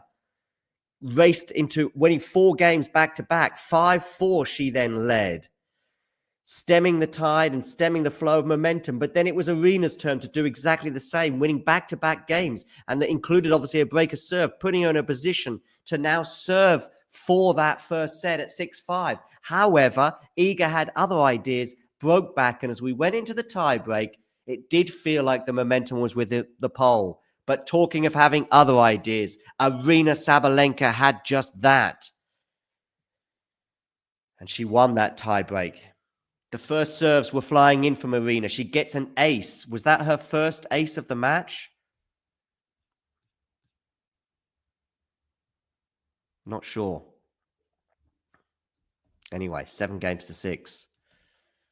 The roof is closed, ladies and gentlemen, in case you're curious about that side of things. The French Open website has got excitement rate for this match at 92%. It has been exciting. It has been exciting. Okay, having a look at some of the stats from the first set. 2 aces from Aryna, so that wasn't her first ace in the tiebreak, but it was timely. Just 2 double faults from Aryna, but I think they did both come in the same game. I think one of the times when she got broken. Yeah. First serve percentage, 54% for Iga Swiatek, 55%. This is obviously getting them in. Second serve points won. Iga Swiatek, 33%.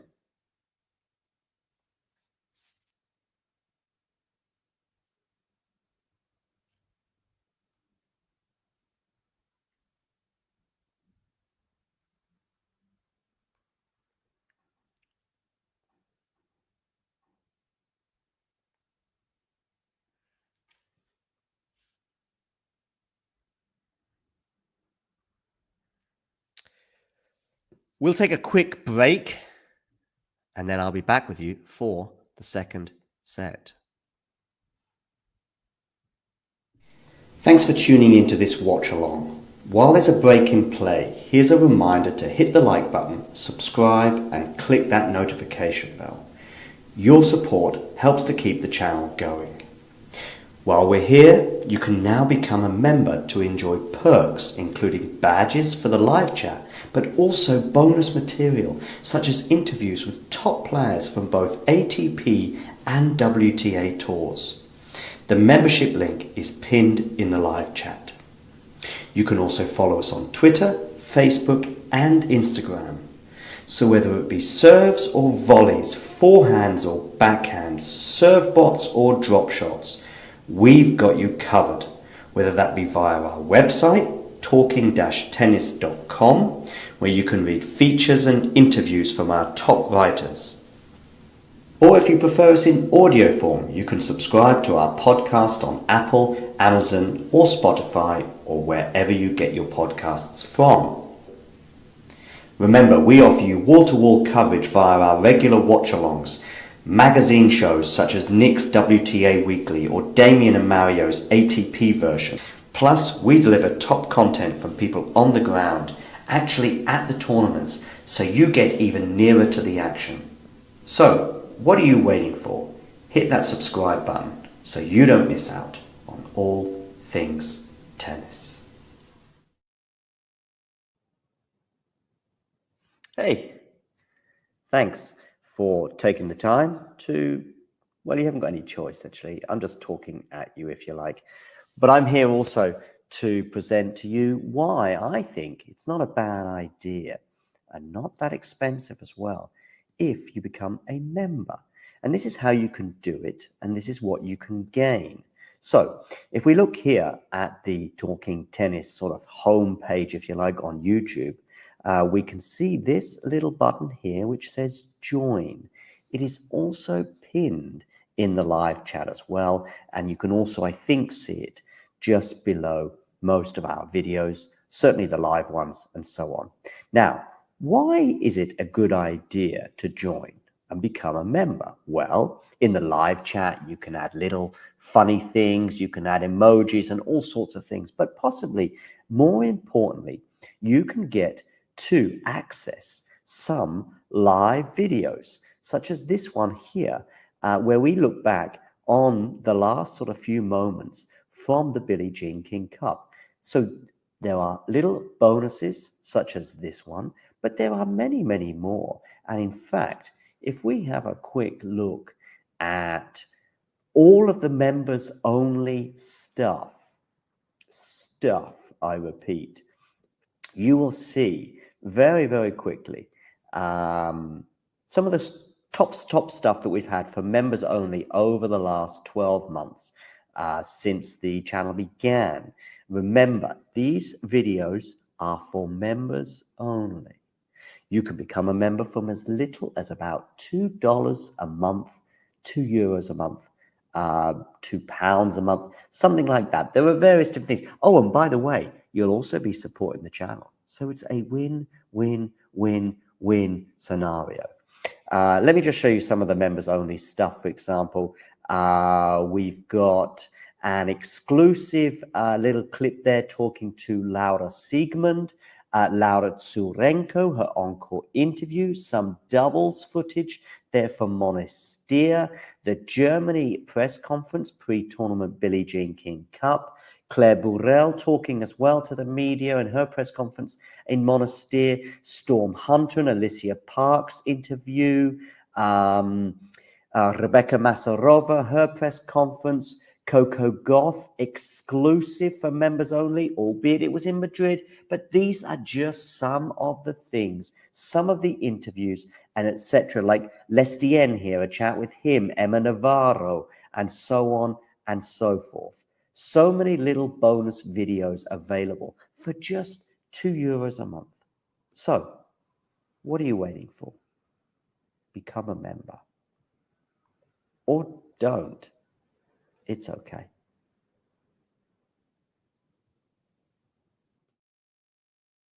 It is okay. What might not be okay is this first serve from Aryna Sabalenka. Doesn't seem to have landed in. Aryna wants to check. 15 all, by the way, on the Sabalenka serve.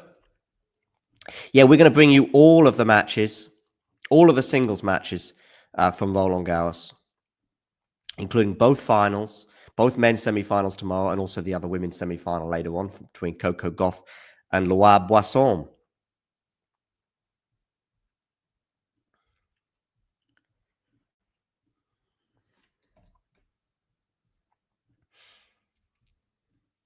(30-15) here, Sabalenka serving.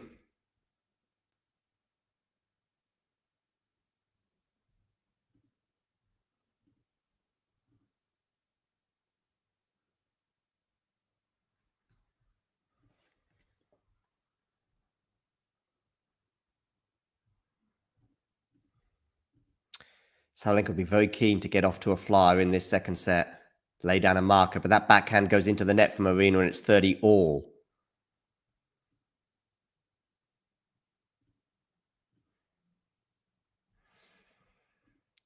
Okay. Ghosty likes it when they sweep the RG courts. Oh, hi, Nerland, by the way.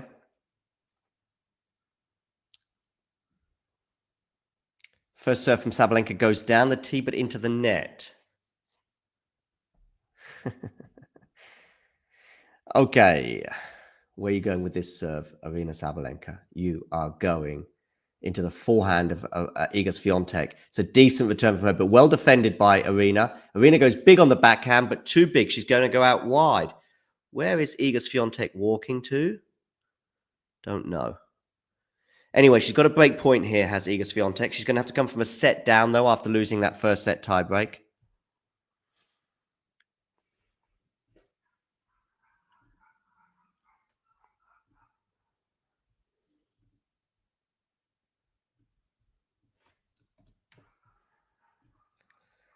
Sabalenka on the backhand here to the forehand of Iga Swiatek. Forehand, each player now exchanging forehands. Oh, lovely forehand change of direction there from Aryna Sabalenka, saving the break point.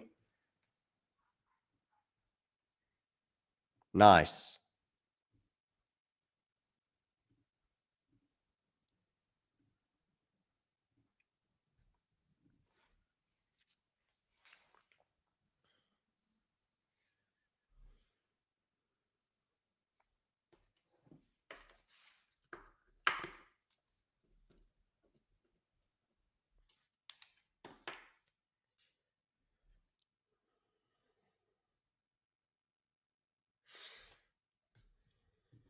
Okay, deuce.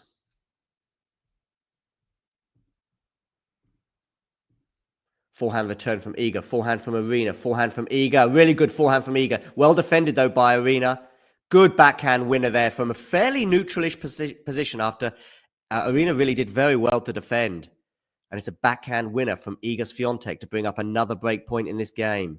The last one was held off by a wonderful winner as she changed direction from Aryna Sabalenka, but she's going to have to bring something special out the bag again as she faces a break point.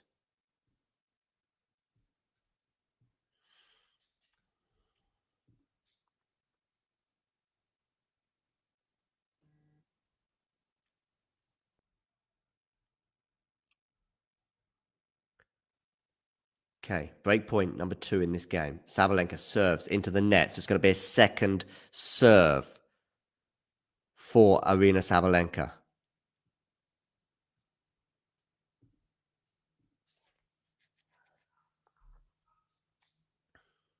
Backhand return from Iga. It's a really good return. She's in charge of the point. She puts the backhand away and she breaks serve at the beginning of this second set. She's reset very well. She lost that first set in a pretty painful manner, losing that tiebreak after all the hard work. And now she's broken serve at the beginning of this set.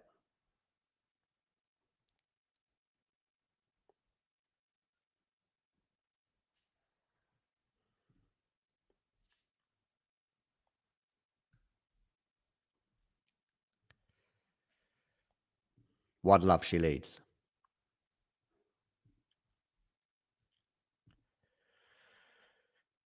Ah, Marcus. Dearie me. Let's just talk about the tennis, hey? How about that?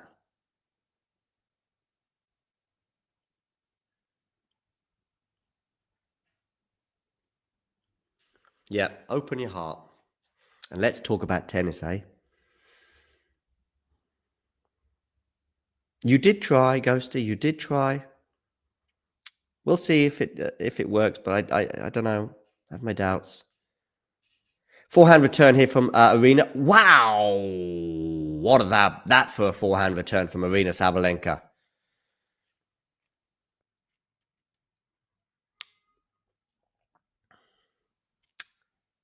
It's a fantastic story, Ghosty, absolutely. Forehand return there from Sabalenka. First serve from Aryna. Iga Swiatek goes into the net, so it's a second serve to look at.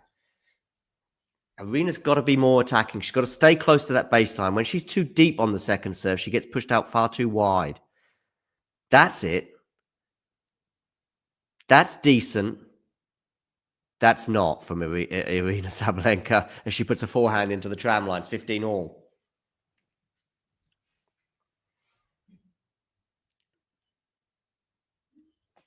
These two players are going to be dictating how long I have to wait for my cake.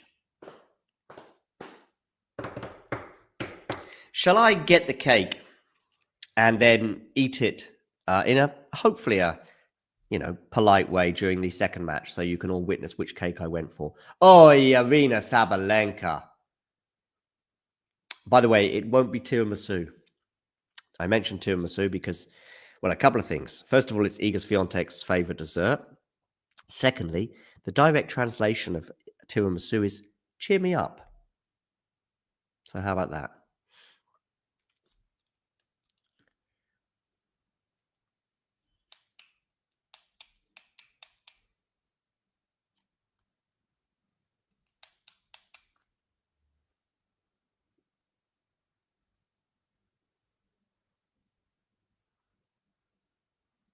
Backhand return here. Forehand from Iga. Forehand now from backhand from Aryna Sabalenka's got some nice pace and depth on it, and it catches out Iga Swiatek 30 all. Iga looking here to consolidate that early break.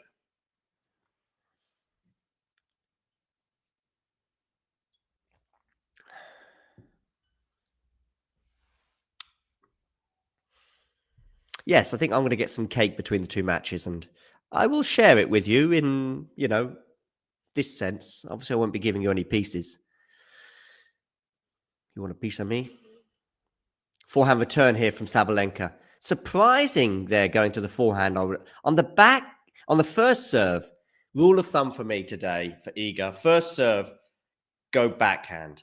Second serve, go forehand. That would be my rule of thumb. You don't want to be too predictable, but yeah. Break points 1 today. It says Iga Swiatek 5. Oh yeah, because she would have broken one more time than Aryna in this match. Of course. Anyway. Oh, that was close to an ace. Yeah, first serve backhand, second serve forehand, down the tee. Second serve forehand, forehand. Okay, she goes to the backhand. Is she going to get punished for it? Not yet. Not yet, because it pushed. Oh, what a forehand winner that is from Iga Swiatek. Or has it landed out? Oh, it might have landed out. It has landed out. Dearie me. 1 game all. She's broken. Don't serve to the backhand that often on your second serve. I should be a coach. Thank you, Ghosty. Without your approval, look at Sabalenka there, taking it all in. Forehand return from Iga is going to land out, or is it going to land in? If it landed in, it was a fantastic return. It did land in, ladies and gentlemen. Wow. What is Sabalenka's first serve percentage today, by the way?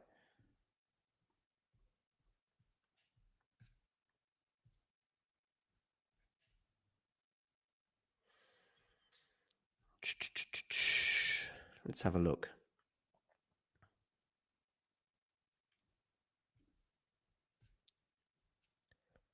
Sabalenka's first serve percentage is 50.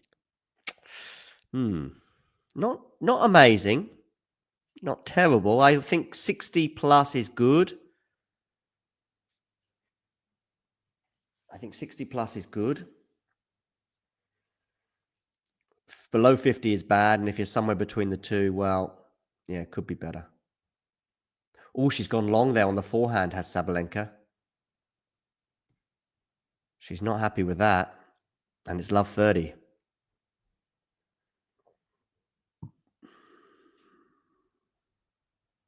Oh, yes, Ghosty, they're both getting punished on second serves.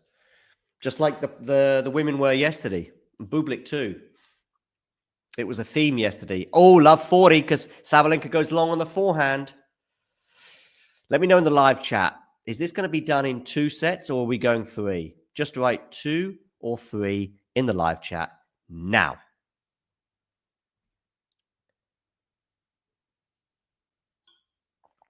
I think we're going 3, ladies and gentlemen. Ghosty says we're going to be done in straight sets. All right, we'll see.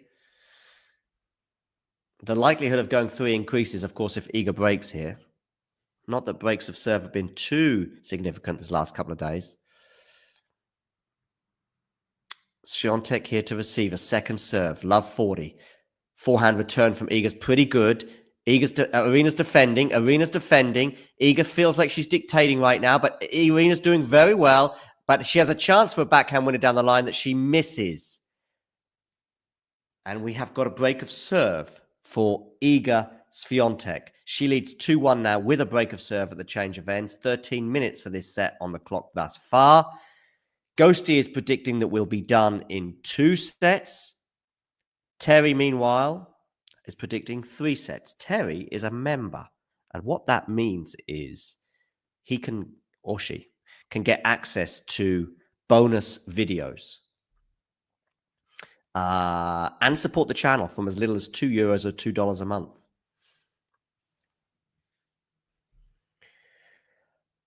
You can click join just below the screen and become a member that way.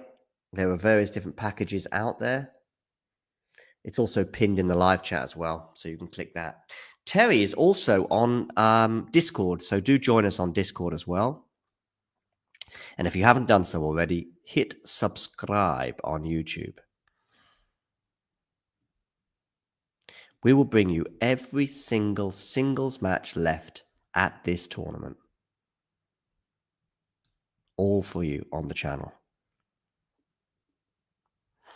So please stay tuned.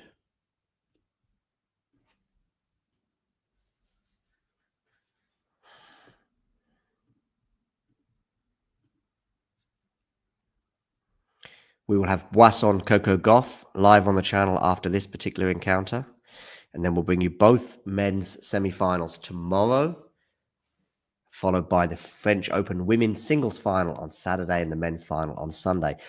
But who will be contesting that women's final on Sunday? Well, we're going to get one of those decided in the next hour or so.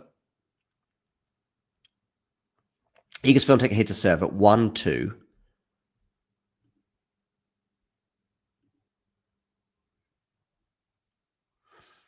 Sabalenka apologizes there, but she wins that first point, so it's love 15.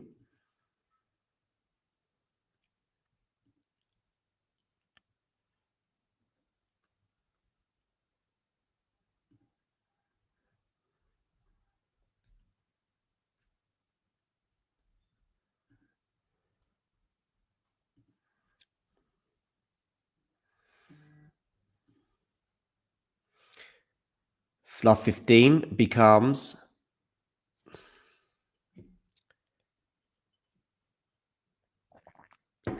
15 all with that serve.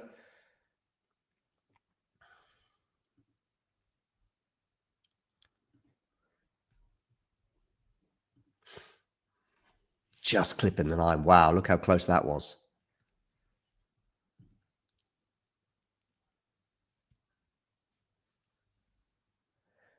Iga goes down the tee, but she goes long.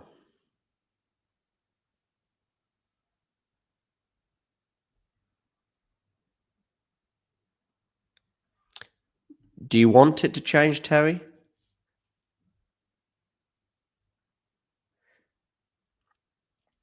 Aryna Sabalenka, unforced error on the forehand side. 30-15.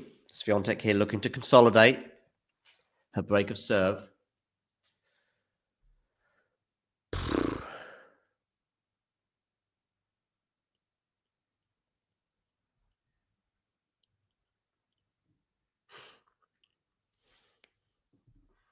Can I do something to help that color change, Terry? Backhand return here from Aryna. Iga on the attack. Iga on the attack. Iga on the... Oh, wow. Iga Swiatek, take a bow. Touch at the net. 40-15. How do I change that ball color then, Terry?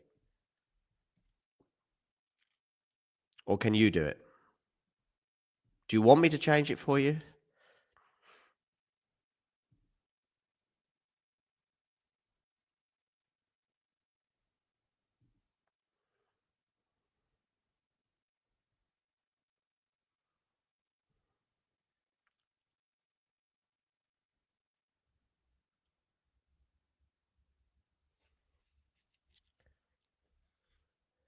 Okay, forehand run around return here for Aryna Sabalenka. Forehand again from Aryna. Not enough depth, though, there from Aryna, I don't think. That's a bit better, but Iga, good depth as well. Aryna there dictating on the forehand or trying to, but now she's going to defend with that drop shot. Iga Swiatek, again showing incredible touch. 3-1, she leads. She has consolidated the break with two incredible shots. Both just landing over the net. But maybe that second one was even more incredible, the way she was on the defense there. Wow.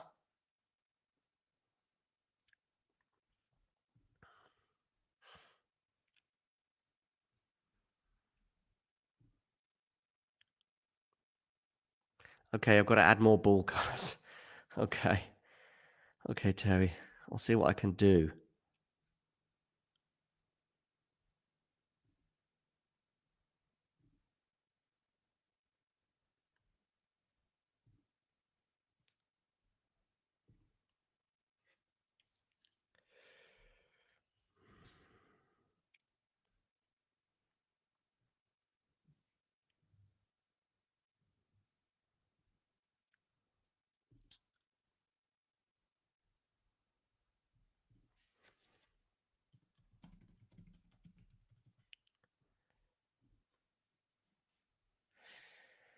Okay, Sabalenka here serving at 15-love. It's now her turn to come fighting back. Let's see if she can. She makes it 30-love with an unreturned serve.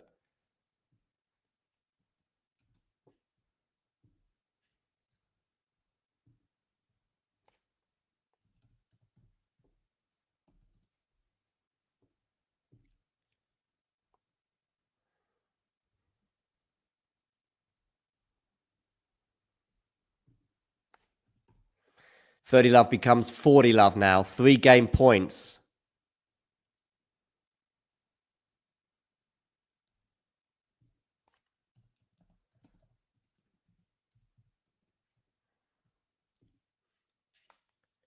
Let's see where you're going with this serve.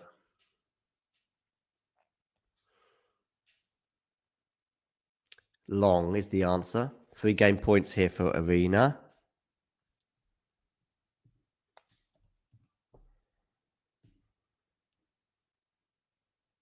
Backhand return is into the net, and it's 3-2. How much will Iga regret that service game from Aryna slipping by? We'll see. We'll see. But a good hold there for Aryna to love.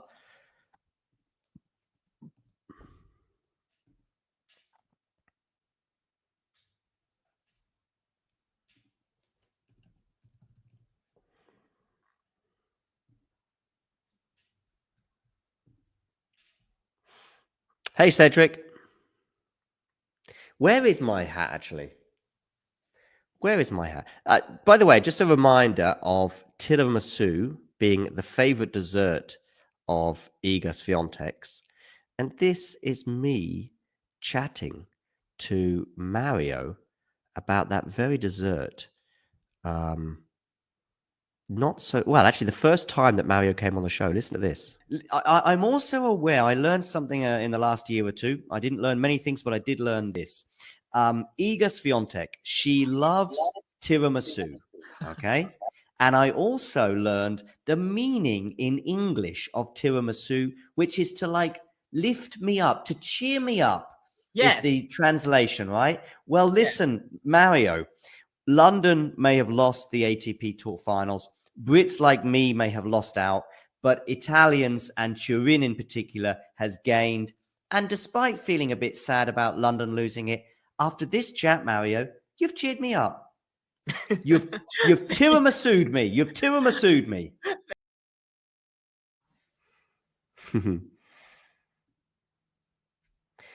Indeed. How could you not be tiramisu'd by Mario?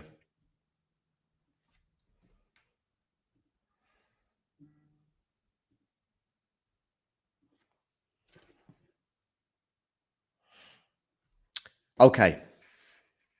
Swiatek here, serving 15 love.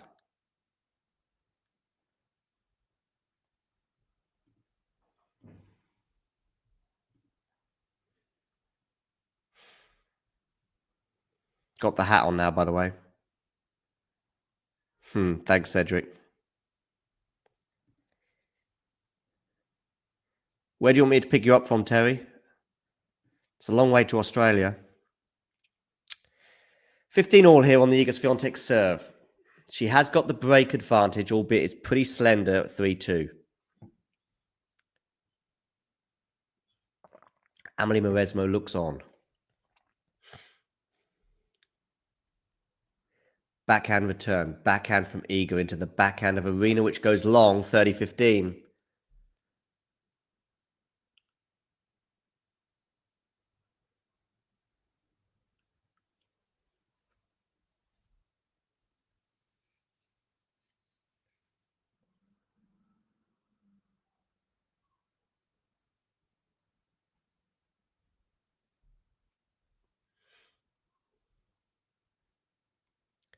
First serve is into the net from Iga Swiatek. So a second serve here for Aryna Sabalenka to look at, 30-15.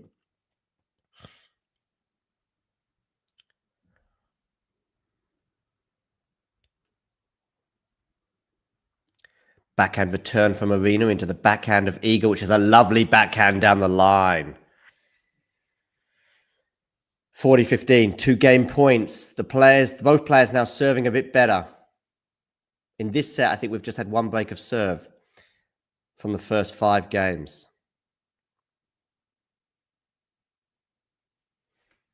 Backhand winners off the racket of Iga Swiatek today, 13.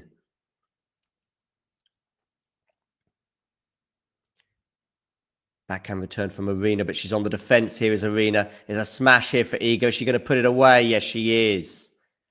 Smashed into the ground and too much height on that not even Aryna Sabalenka and all her height could get to that. 4-2 Iga Swiatek. 1 hour, 40 minutes on the clock. And we've had a set and a half of tennis. Has it been epic? Well, I think we need to go to a third set to really click all the epic boxes.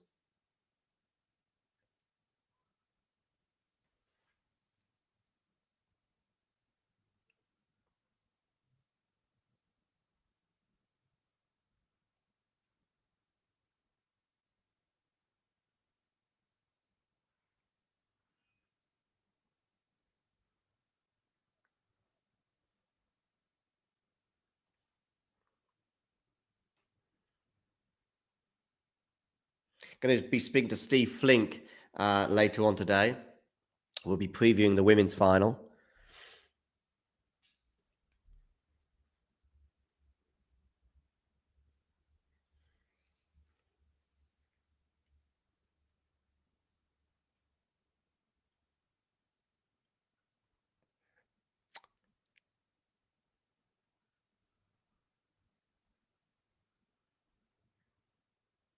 Oh, Iga's racket coming out of her hand there, but she loses the point anyway, so it's irrelevant. 30 love.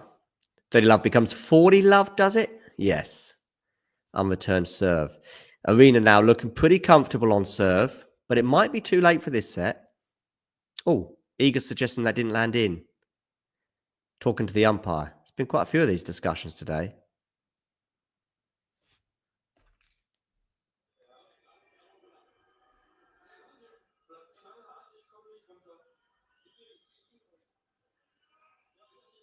It's not this one, he's saying. She's pointing at the wrong mark.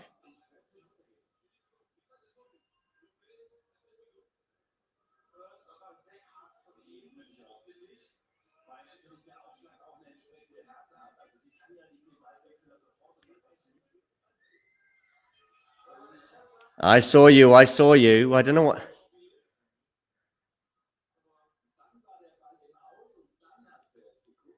Anyway, she's smiling. 40 love, Aryna Sabalenka. That one didn't land in. Was Aryna going to serve volley there?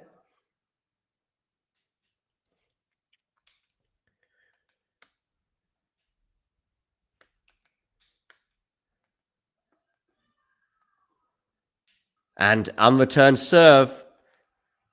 Looking very comfortable at the moment on serve is Aryna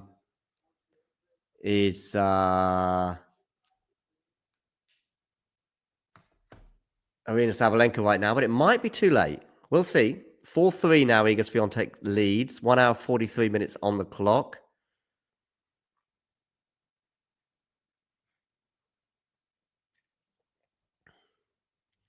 I think the biggest thing, which is something I said right at the beginning of the match, the dynamic that may well define who wins this match is the Iga serve Aryna return. And overall in the match so far, particularly in the first set, that was a battle that was being won far too often by Aryna Sabalenka.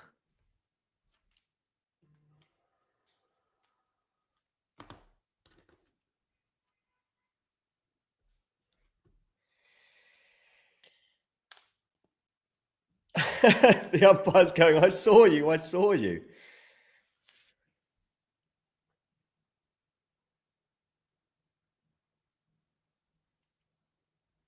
Anyway, 29 minutes for this set. Now it's Swiatek again, walking that tightrope of being the server at 4-3.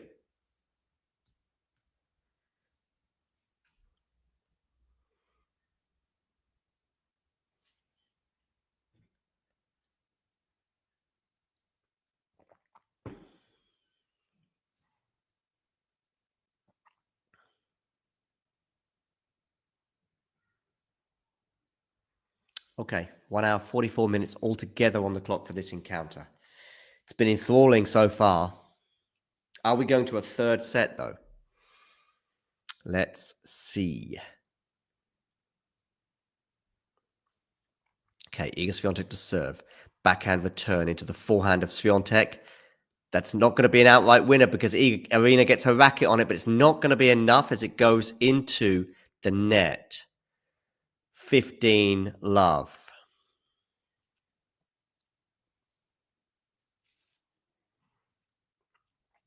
What cake should I get between matches?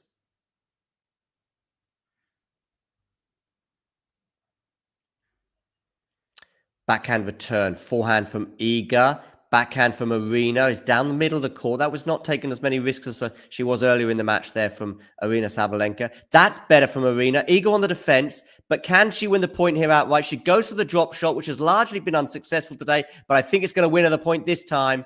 15 all, clenched fists, Aryna Sabalenka. Does she smell blood? Let's see. 15 all.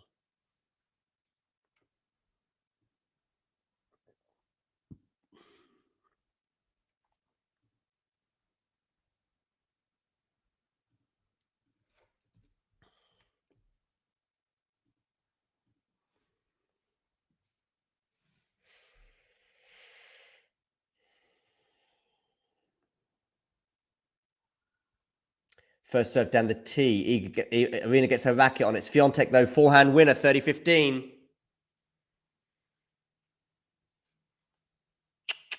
30-15 for the pole.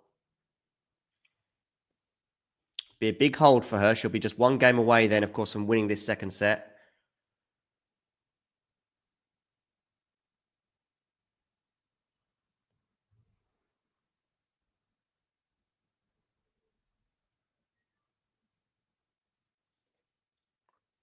I will keep an eye on my sugar intake, Cedric. Thank you very much for looking out for me. I just fancy a piece of cake. Backhand return here from Aryna. It's a really good serve from Iga, putting her in charge of the point, and she bangs that forehand away. 40-15, 2 game points for the pole, and a 5-3 lead. Yes, but I'm not in the Black Forest, Cedric. So, And I'm not necessarily a huge fan of Black Forest Gallo. A bit too much cream for me. I like cream, but maybe not in such large quantities. Good first serve there from Iga. No, it clipped the net, so it's going to be another first serve.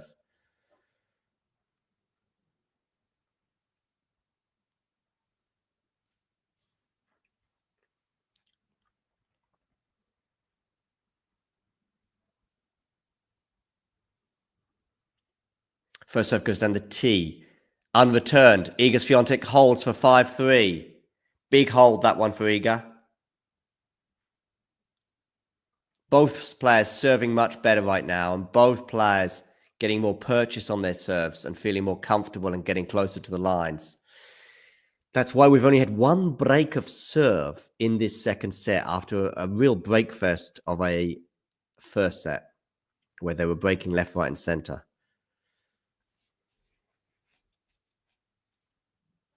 Okay, 3-5. Mats Verlander there looking on, shaking his head about something.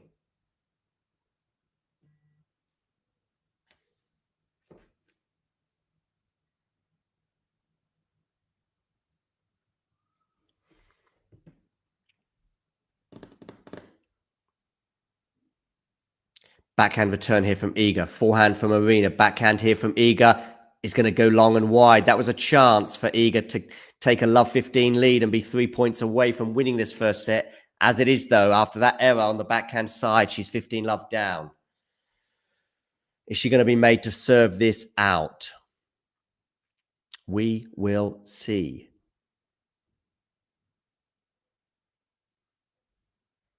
First serve goes into the net from Aryna Sabalenka.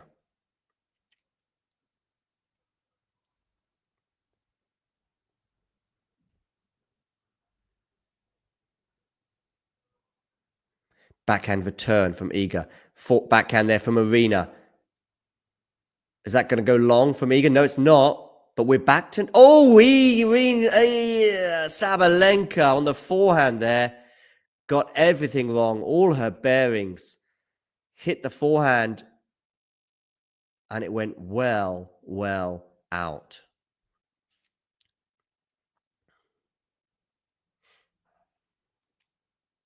Sabalenka is serving. Where are you going to go with this one? You are going into the backhand of Iga. It's a good return from Swiatek. That backhand, though, is really going to have some good depth, but I think it landed out, and Aryna wants to stop play and show the mark. Yep, it is out, 30-15. Is Iga going to be annoyed at the umpire here? I mean, it did go long. And I think Aryna stopped playing good time. Okay, no contention. 30-15. Aryna Sabalenka, his serve goes down the tee. It's a good first serve from Aryna. Drop shot there is going to be too good. 40-15. Now that drop shot is becoming effective. 40-15. 3-5. Aryna's partner there looks on anxiously.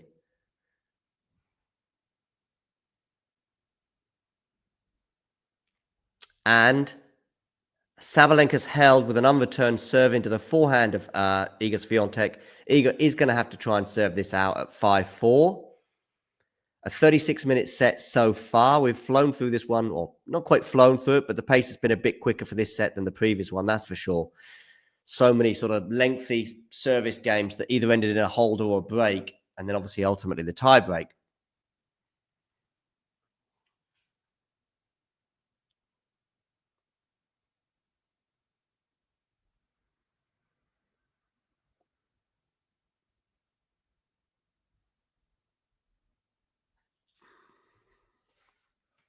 Anyway, 5-4. Iga Swiatek will serve for the second set when we return.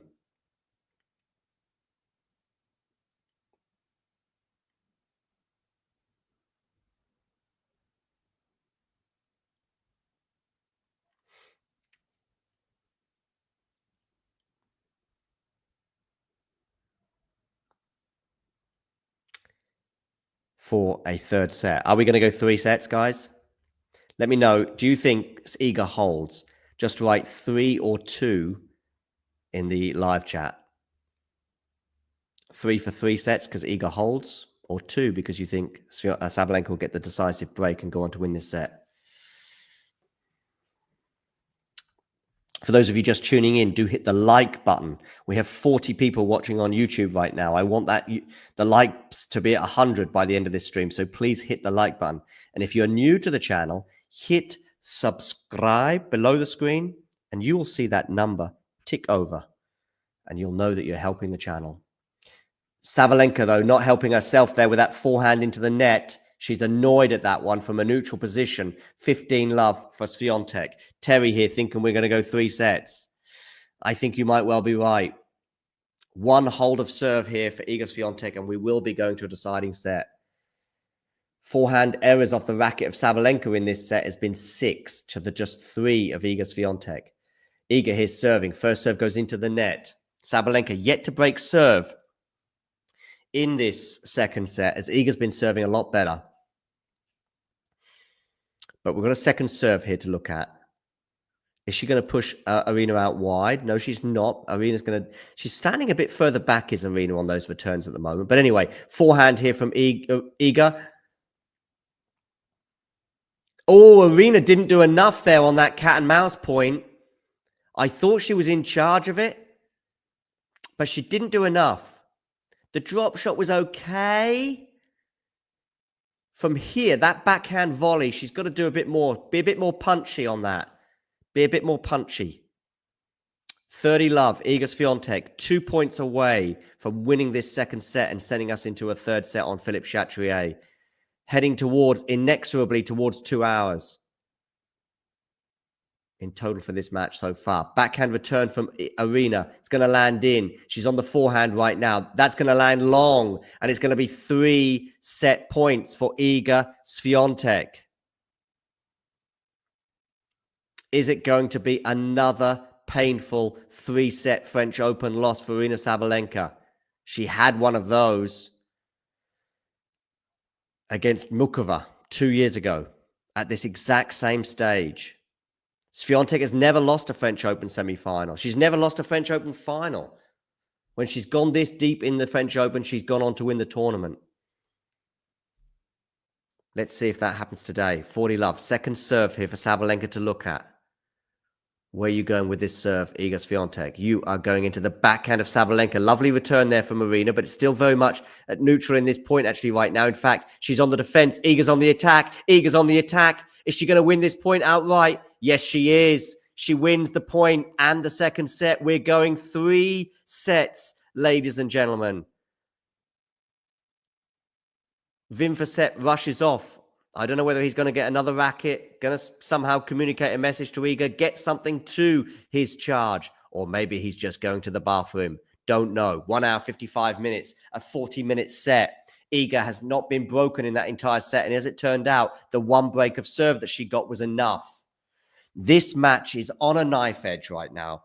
Let me know in the live chat, who is winning? Just write I for Iga if you think Iga Swiatek is going to win this match, or A for Aryna Sabalenka if you think Aryna Sabalenka is going to win this match. Write it in the live chat and get voting in our poll as to who you think is going to win the title. Car is going for Iga. Car, if you haven't already done so, please hit the like button. And if you haven't become a subscriber, click subscribe. Car is going for Iga. Just let me know in the live chat, I or A, who is winning this match. I predicted 3 sets before it, and I went for Iga Swiatek, and I'm going to stick with that. C-Locker here is predicting a Sabalenka win after winning the third set 7-5. Ali feels just like I do that the momentum right now is... Oh, no, he's going Aryna. Terry, though, going with Iga. I don't know if that's because Terry is a fan of Iga or whether he really thinks Iga's going to win, or she. Sabalenka here is what? Catherine Thrash. That's a great name, Catherine, by the way. Anything but a thrashing here today. That second set, by the way, we saw one ace each. I told you they were serving much better. Iga, second serve points won. 75% in that second set. That's really impressive from Iga. A huge change compared to how we were at the first set. Cedric says, I want Sabalenka, but think Iga. Carr here is saying Aryna is out of breath right now, which is possibly why Carr is predicting an Iga Swiatek win. We will find out in the coming moments. I was going to say in the next hour. Of course, it could be 20 minutes. It could be an hour and a half. You never know in tennis. Sabalenka to serve. First serve down the tee is a good serve. She's on the attack here. She puts that forehand away. Nice. 15 love. Aryna Sabalenka. Yeah, it will be her first final in a year, Ali. Thank you, Ka. Post-match, you mean after the match or you mean during the match? Or both? Because we do both. Backhand return, forehand from Aryna goes into the net. It's a really good return of serve there from Iga. Of course, these courts have now just been freshly swept. So it skidded off the surface rather than bounced up. And that was difficult for Aryna, and she couldn't deal with it as we approached the 2-hour mark for this encounter.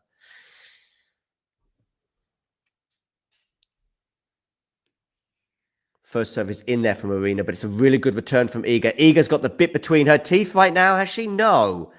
She puts that very attackable backhand into the net.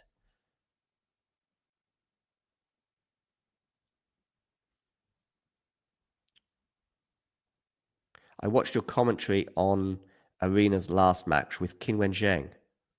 Okay. That was Eddie and Damien. But yes, talking tennis. Oh, what has she done there, Aryna? What has she done there? What has she done there? Iga's going to come back into the point. That was a point that Aryna Sabalenka must win. And she doesn't. 30 all. You go from 30-15 to 40-15 and you probably hold. The smash, though, wasn't good enough, but nor was the point. It was the one before it, actually. Really, that forehand, really, she's got to go the opposite direction. Sabalenka to serve here. Out wide. Oh, it was a good return to serve, but Aryna deals with it well. 40-30.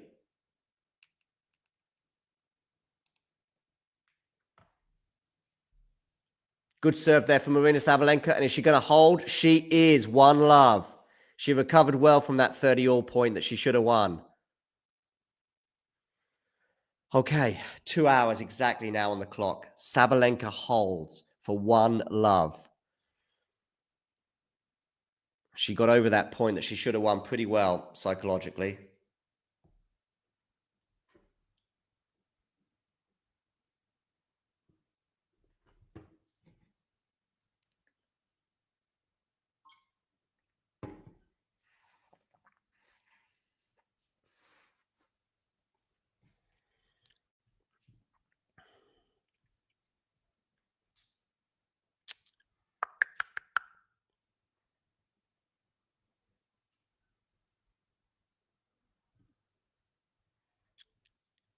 Okay, Iga Swiatek, over to you to serve. Love 1 in this deciding set.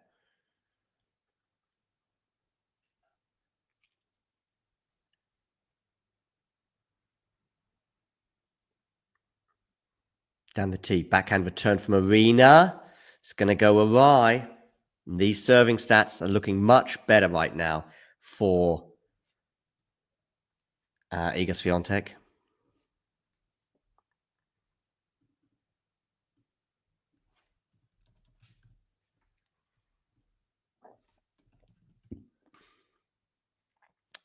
Good serve there from Iga. No, it's not going to land in. She's upset by that.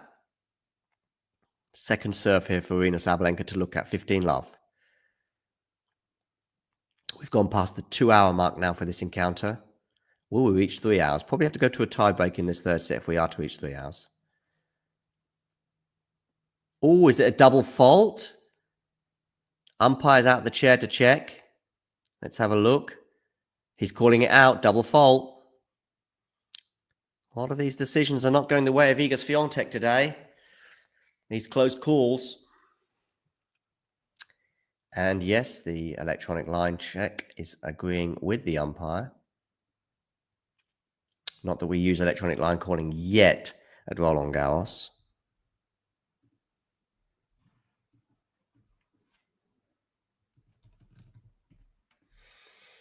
Forehand here from Iga. Backhand from Sabalenka. Backhand Iga into the forehand of Sabalenka. But that's nice shape there from Iga. Good defense from Sabalenka. Lovely backhand cross court. Drop shot from Sabalenka. Is it going to win at the point? No, because Iga chases it down unbelievably. I thought she's never getting there. Sabalenka's lamenting, I think, the freshly swept court as she tried to slide into that volley. Well, she tried to move into that volley anyway, and she wasn't able to do so. 30-15.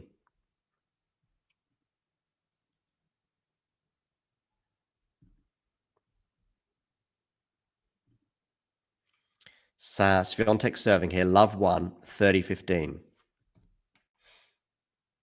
Long down the tee.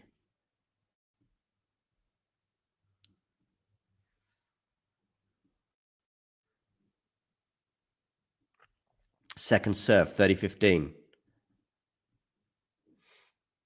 Forehand return from Aryna. It's not bad. She's on the attack. She's on the attack, but Iga's defending well. Now we're back at neutral, but Iga goes long on the backhand side. 30 all.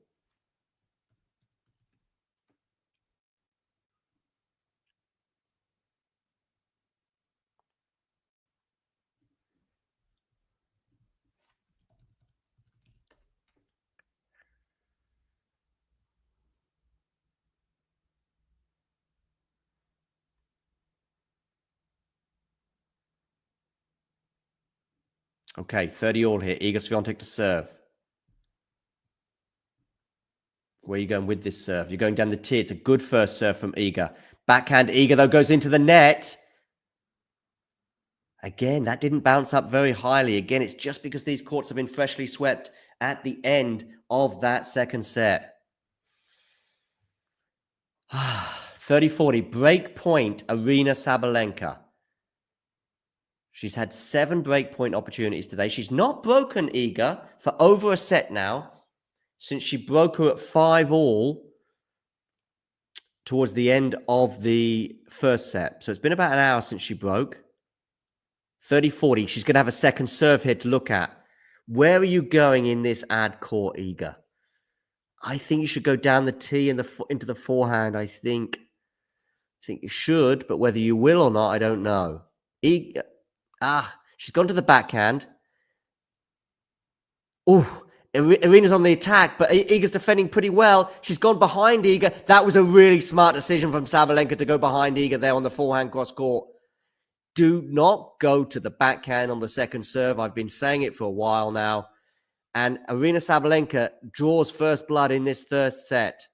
She has made her move. She leads 2-love. Both players, it looks like, are going to change their rackets.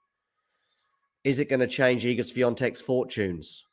We're about to find out. She's lost her serve at the beginning of this third set. I'm still backing Iga to emerge the winner, but we're about to find out. This tussle has been as exciting as we hoped it would be.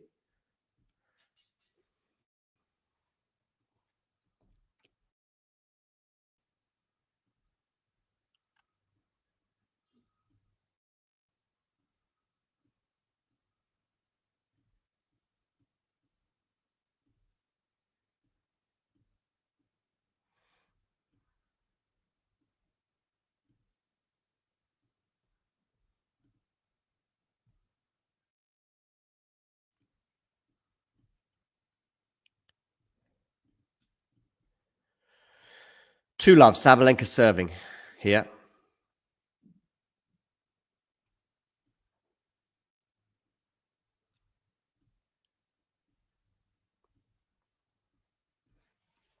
Okay.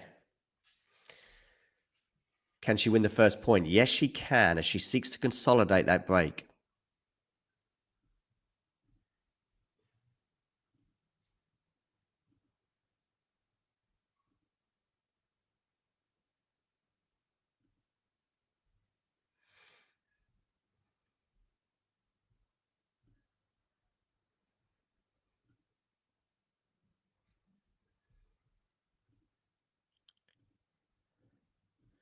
$30 now. 2-love, $30. Big hold potentially coming in here for Sabalenka to go 3-love up in this third set.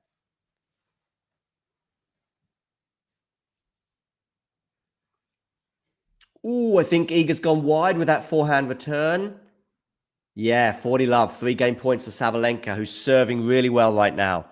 Both players been serving well, actually, the last hour or so, but it is Iga who's just been broken.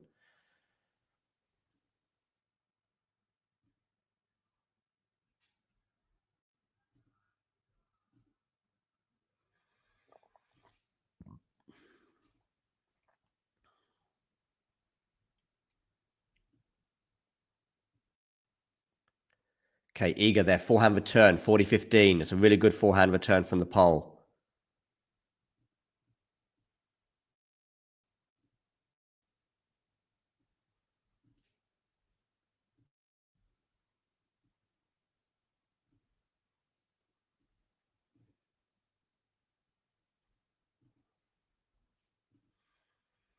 Okay, backhand return here for Iga. Backhand down the line. Lovely change of direction there. Sabalenka screams with delight as she takes a 3-love lead.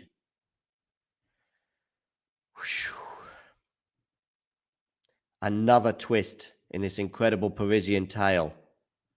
Are we going to get another one, though? Well, we'll soon find out. 3-love, though. Sabalenka leads. She's serving well right now. She got broken at the beginning of the second set, but she's now on a run of wins on her serve.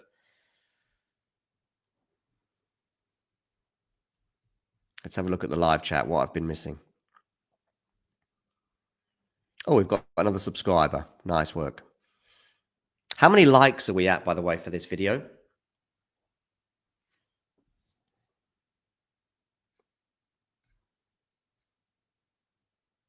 Hi, Dave. Good to see you joining us today.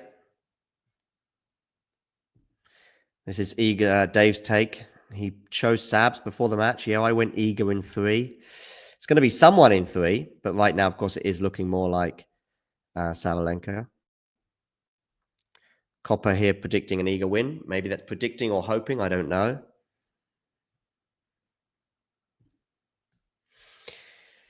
$3-love now. 2 hours and 10 minutes on the clock. Over to Iga Swiatek in what's going to be the biggest game of her year. It's a must hold for Iga Swiatek. I think that would be too big a gap for her to bridge. 3-1, and we're still very much in this third set. So, Swiatek serving. It's going to be a second serve here for Aryna to look at. Do not go into the backhand on the deuce court. Do not go into the backhand, Iga, on the deuce court. She does. Good depth there from Aryna. Forehand is not bad either, but Iga's gone long on the forehand.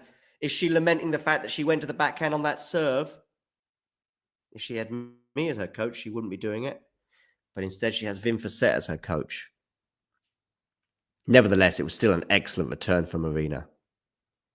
Hey, Jean.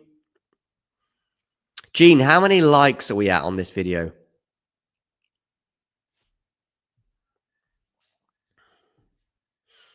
Okay, first serve has gone into the net. It's love 15 on the Iga Swiatek serve. She didn't get broken for over an hour. Is she going to get broken twice in just a few minutes? We'll see. Backhand return from Aryna has forced the error from Iga Swiatek. Did Wim Fissette say go for the backhand on these serves?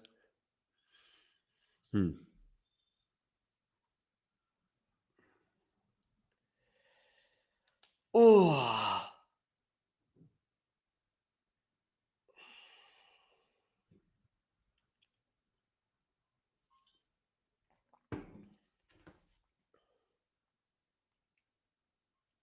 Swiatek serving here at love 30.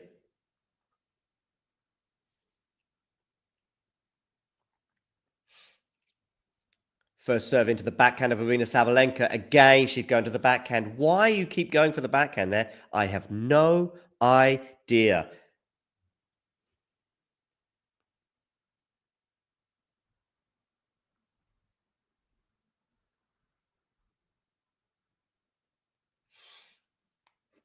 Love 40 now. Swiatek serving here. Into the first, she was going to go to the forehand at last, but that was a first serve into the net.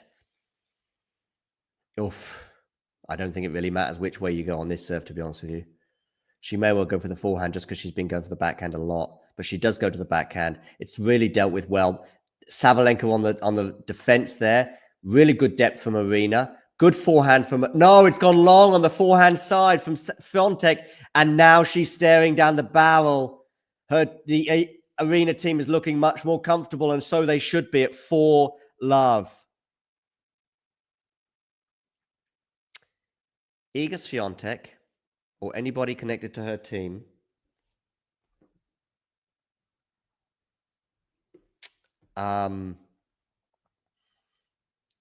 if you're looking for a new coach, I'm here.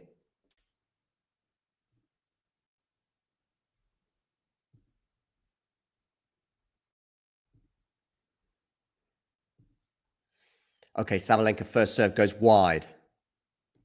Second serve here for Iga Swiatek to look at. Needs the break here. Needs it. Just needs it. There's just no choice here but for Iga, in my opinion. 5-love and it's good night, Vienna. Run around forehand for return. She means business, does Iga? No, she doesn't. She's on this winning streak, of course, in Paris. She's not lost in 4 years at the French Open. Maria Sakkari was the last person to beat her. 21 plus 5 is a 26-match winning streak. It looks like it's coming to an end. Sabalenka, 4-love, 30-love.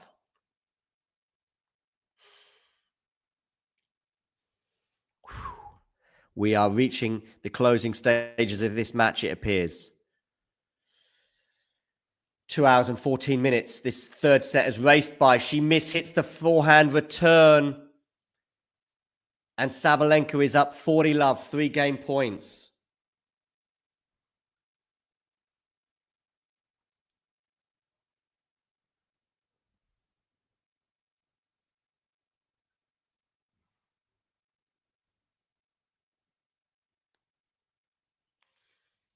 She mishits that return and it's 5-love. Aryna Sabalenka. Iga Swiatek is staring down the barrel of defeat for the first time in 4 years at the French Open. This is going to take a comeback far more mammoth than any of her comebacks in her entire career, including at the French Open when she faced match points against Naomi Osaka last year, including down a set and a break to Elena Rybakina. This will be one of mammoth proportions. She cannot afford to lose another game here to Aryna Sabalenka. She's down 5-love. Aryna Sabalenka, the world #1, turning into a bit of a nemesis the last couple of years as well for Iga Swiatek as she reeled her in from her #1 spot and then overtook her. Looking into the Iga Swiatek eyes right now. I'm not saying she's given up, far from it. She'll be desperate to at least keep Aryna Sabalenka honest and make her serve it out. So Iga Swiatek here. She had that lengthy stretch of serving really well. Remember in that second set, 75% second serves won. But she's not listening to my advice in terms of where to go on these serves. Anyway, 5-love or love 5, Swiatek to serve, to stay in the match. She's going to blast these returns, whatever happens. I think you're right. She can just hit freely. She was blasting the returns pretty successfully in the first set, less so in the second. How is it going to go here in this, what could be the last game of the match? We'll see. Swiatek off to a good start there. Sabalenka thinking she was going to go into the backhand, but finally Swiatek takes some of my advice and goes to the forehand on that serve. 15-love.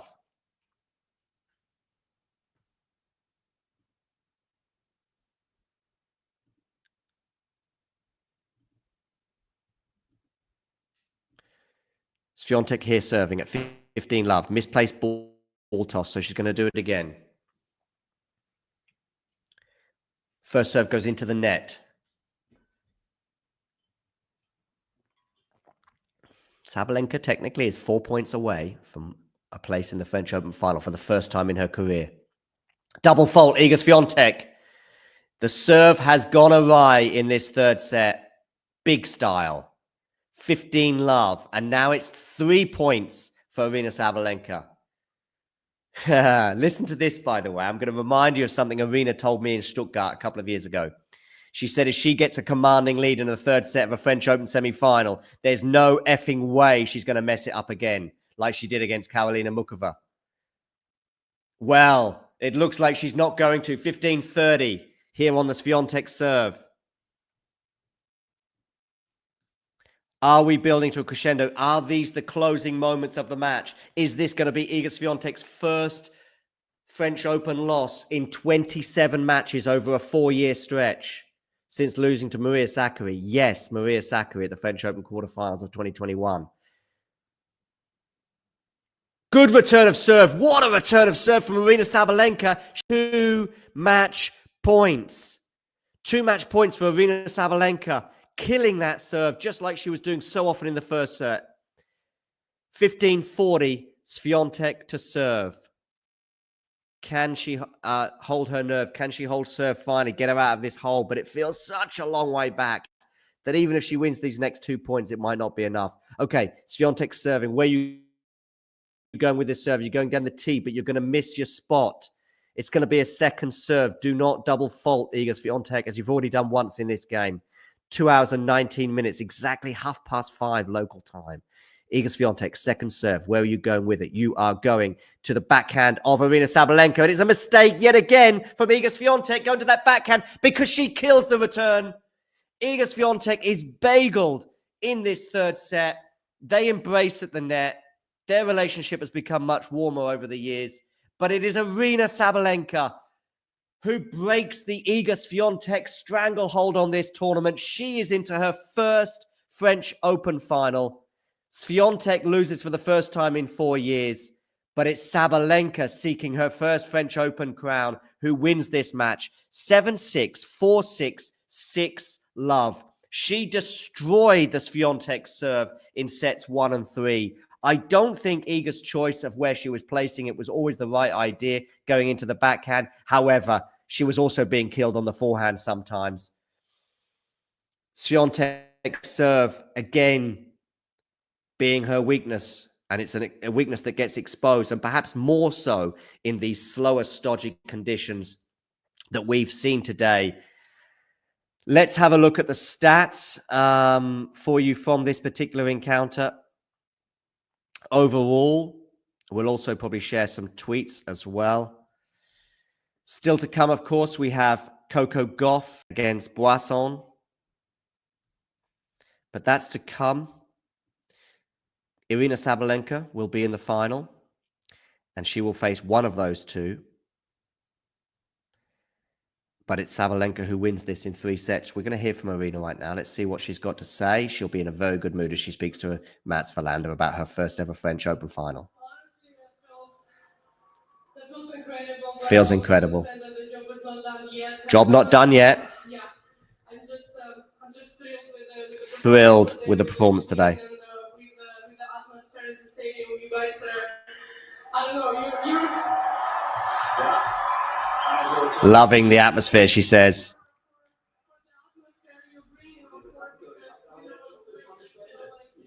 Not done yet. She thanks the crowd there. Sabalenka, the first woman to win a 6-love set against Iga Philippe Chatrier. Especially on the clay, especially on the Ross, and I'm proud that I was able to get this win. And it was a tough match. It was a tricky match, but I managed it somehow, and I'm super proud right now. Yeah, super proud right now, as she should be. Records falling today in terms of Swiatek being bageled at the French Open. Or on Philippe Chatrier.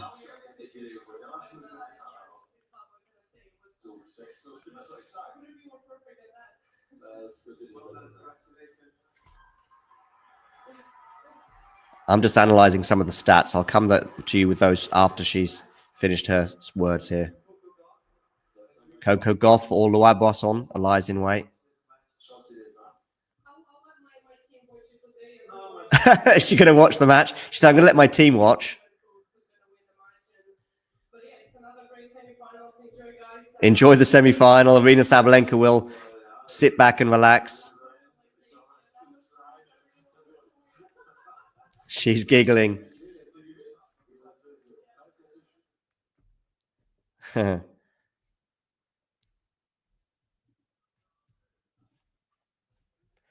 So, Aryna Sabalenka is through to her first French Open final. As I say, records falling today. Her team collapse, of course.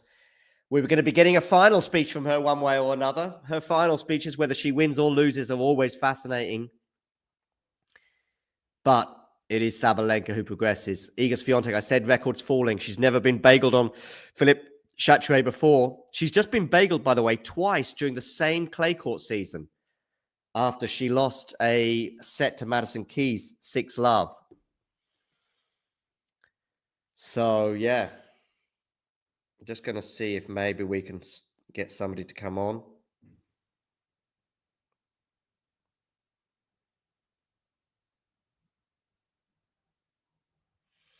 Just going to text Mert.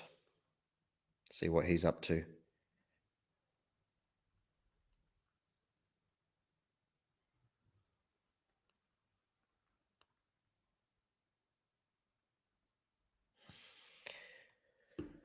Okay.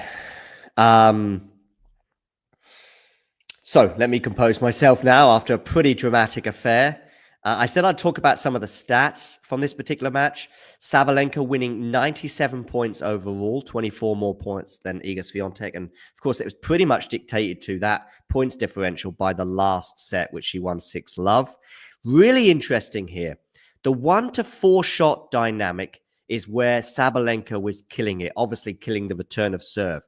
Once the points were developing, though, into a 5-shot plus rally, Iga was winning most of those points. Look at that. She's winning 18-14 in the 5-8 shot dynamic, and the 9+ shot dynamic, she's winning 8-2. So once it reaches a 5-shot rally, Iga Swiatek won 26 of those points to 16 of Sabalenka, winning about 70% of those lengthy rallies. But look at that, though. The point situation reverses when they are 1-4 shots, as were most of the points in the match. About 120 points, 128 points of the match were 1-4 shots. And it was the killing of that serve, both first and second, where Aryna was so strong. Just a reminder, Sabalenka is into the French Open final, winning a 3-set battle with Iga Swiatek, 7-6, 4-6, 6-love. It's a first final at Roland Garros for the Belarusian. Some more of these stats for you that I will be sharing with you. The ace count, not such a huge factor today. Sabalenka hitting 3, Swiatek 1. The conditions were slow and stodgy with that roof being closed, as we saw for the two women's quarterfinals yesterday. Very similar situation today, especially in that first set when it was a break fest. I'll talk you through, actually, the dynamics of the match, because actually Aryna Sabalenka went up 3-love and then 4-1 with a double break advantage. At that point, you thought Sabalenka's going to run away with this set, but Iga reeled her in. Iga actually won 4 games in a row, very similar to those 2 quarterfinals we had yesterday, especially the Madison Keys Coco Gauff match, where there was 4-1 advantages with double breaks that got reeled in by the opponent yesterday.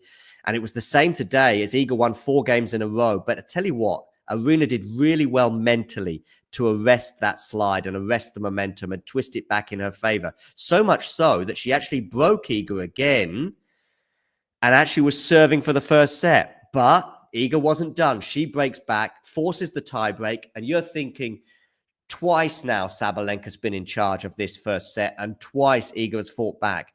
I thought all the momentum was with Iga going into that tiebreak, but Sabalenka once again had other ideas, winning that tiebreak 7-1 1, crushing Swiatek. But again, Swiatek comes racing back. The second set was entirely different as both women served really well in that second set. And it was just one break of serve that Iga had in that second set that was enough to get her over the line, as she was not broken at all. In fact, that stretch lasted over an hour where Iga Swiatek was not broken. And in that second set, Swiatek on the second serve, where she was getting destroyed in the first set, in the second set, she fought back and won 75% of her second serve points, serving much more smartly and much more accurately, helping her get over the line. And again, we go into the third set, and again, I'm thinking the momentum was with Iga. And again, Aryna said, no, no, no. And she closed the door on her. She gets the early break, Aryna, and then she continues and does not take her foot off the gas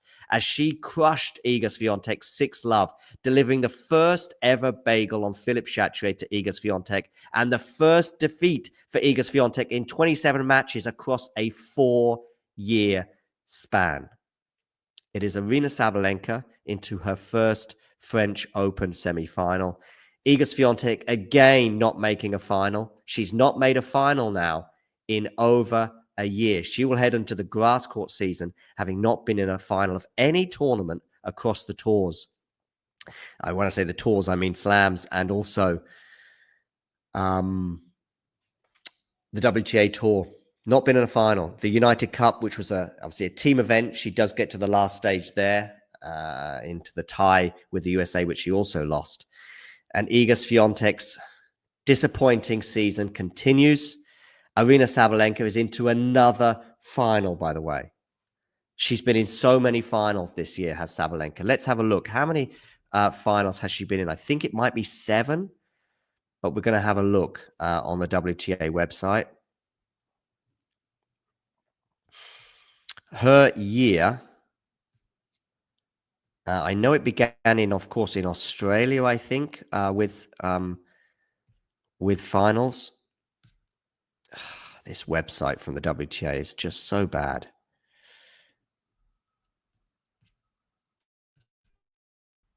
Just having a look at her, loading some matches data for Sabalenka this year. So she was in the Madrid final, which was a win. She was in the Stuttgart final, which she lost. She was in the Miami final, which was a win. She was in the Indian Wells final, which she lost. She was in the Australian Open final, which she lost. And she was in the Brisbane final, which she won. So this year, she's 3-3 in finals. She's now into her 7th final. Will it become 4-3 or will it become 3-4? We'll see. Let's have a quick look again at Twitter to see if there's any more engaging tweets with which to share with you. Do stick with us, by the way, as we just spend the last couple of minutes looking at this encounter, but also we will be bringing you Boisson against Coco Gauff.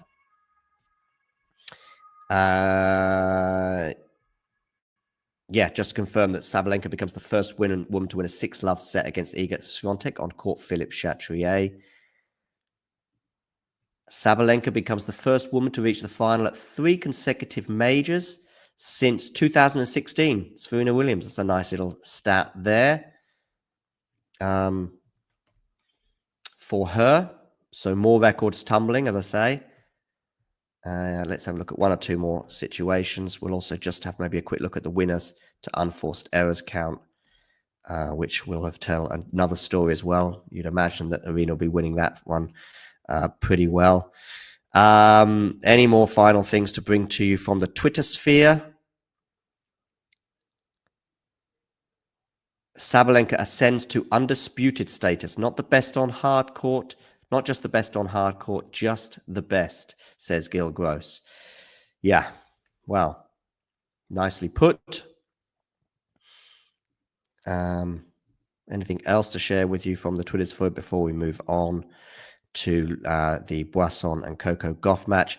Here's a nice Opta ace stat for you. Aryna Sabalenka is the first player to reach the final in 3. Oh, it's the same one as that we just heard regarding Serena Williams. Anyway, that, of course, stretches for her US Open, which she won. Remember, she missed Wimbledon through injury. She is a factor at every slam that she plays, basically. A huge factor. She's always in the quarterfinals, more often than not in the semis, and now she's reached her 3rd consecutive Grand Slam final. I did say I'll just consult the winners to unforced errors as well factor. Let's have a quick look at some of these stats. 4 double faults for Iga today. I think that may well have been brought on by the excellent returning that Aryna was able to bring up. 57 first serves in for both players. That's not bad. Points won on second serve. Wow. For the first and third sets for Iga, that second serve was being destroyed, that second serve from Iga. Mainly, I think, or partly because I think she was going to the backhand too often. She was getting killed on the forehand as well, but with the forehand return. But for me, the backhand as well was not always a wise choice to go to. She kept going to it in the third set and was being killed on it. Remember that 1-4 shot rally dynamic. Aryna there winning 71% of her first serves, by the way, and upping it 44% on the second serve. Not always impressive, but with these slow, stodgy conditions, that's not too bad. Let's see if I can get the winners to unforced errors. Iga Swiatek, winners 29, unforced errors 42. Too many unforced errors for Iga today, particularly in that third set. And the winners to unforced errors dynamic for Aryna was 29 winners. So she was matched by Iga in the winners department. Maybe that might surprise some, and hitting 25 unforced errors. There was a few love games as well, I remember, for Aryna that really helped her stamp her authority on this match. Okay. Coolio. Sabalenka is into the French Open final. Iga Swiatek will have to go and lick her wounds before the grass court season. Anyway, I'll speak to you all very soon. Coco Gauff versus Loire Boisson is to come as we see Loire Boisson enter the court. Going to bring this stream to an end and get underway with the next one, which will be Coco Gauff against Loire Boisson. Who would have thought that French woman being in the in there? Anyway, here we go. Take care, everybody. And you know the drill. If you enjoyed this video, make sure you hit that like button. Don't forget to subscribe and click that notification bell so you don't miss out on all things tennis.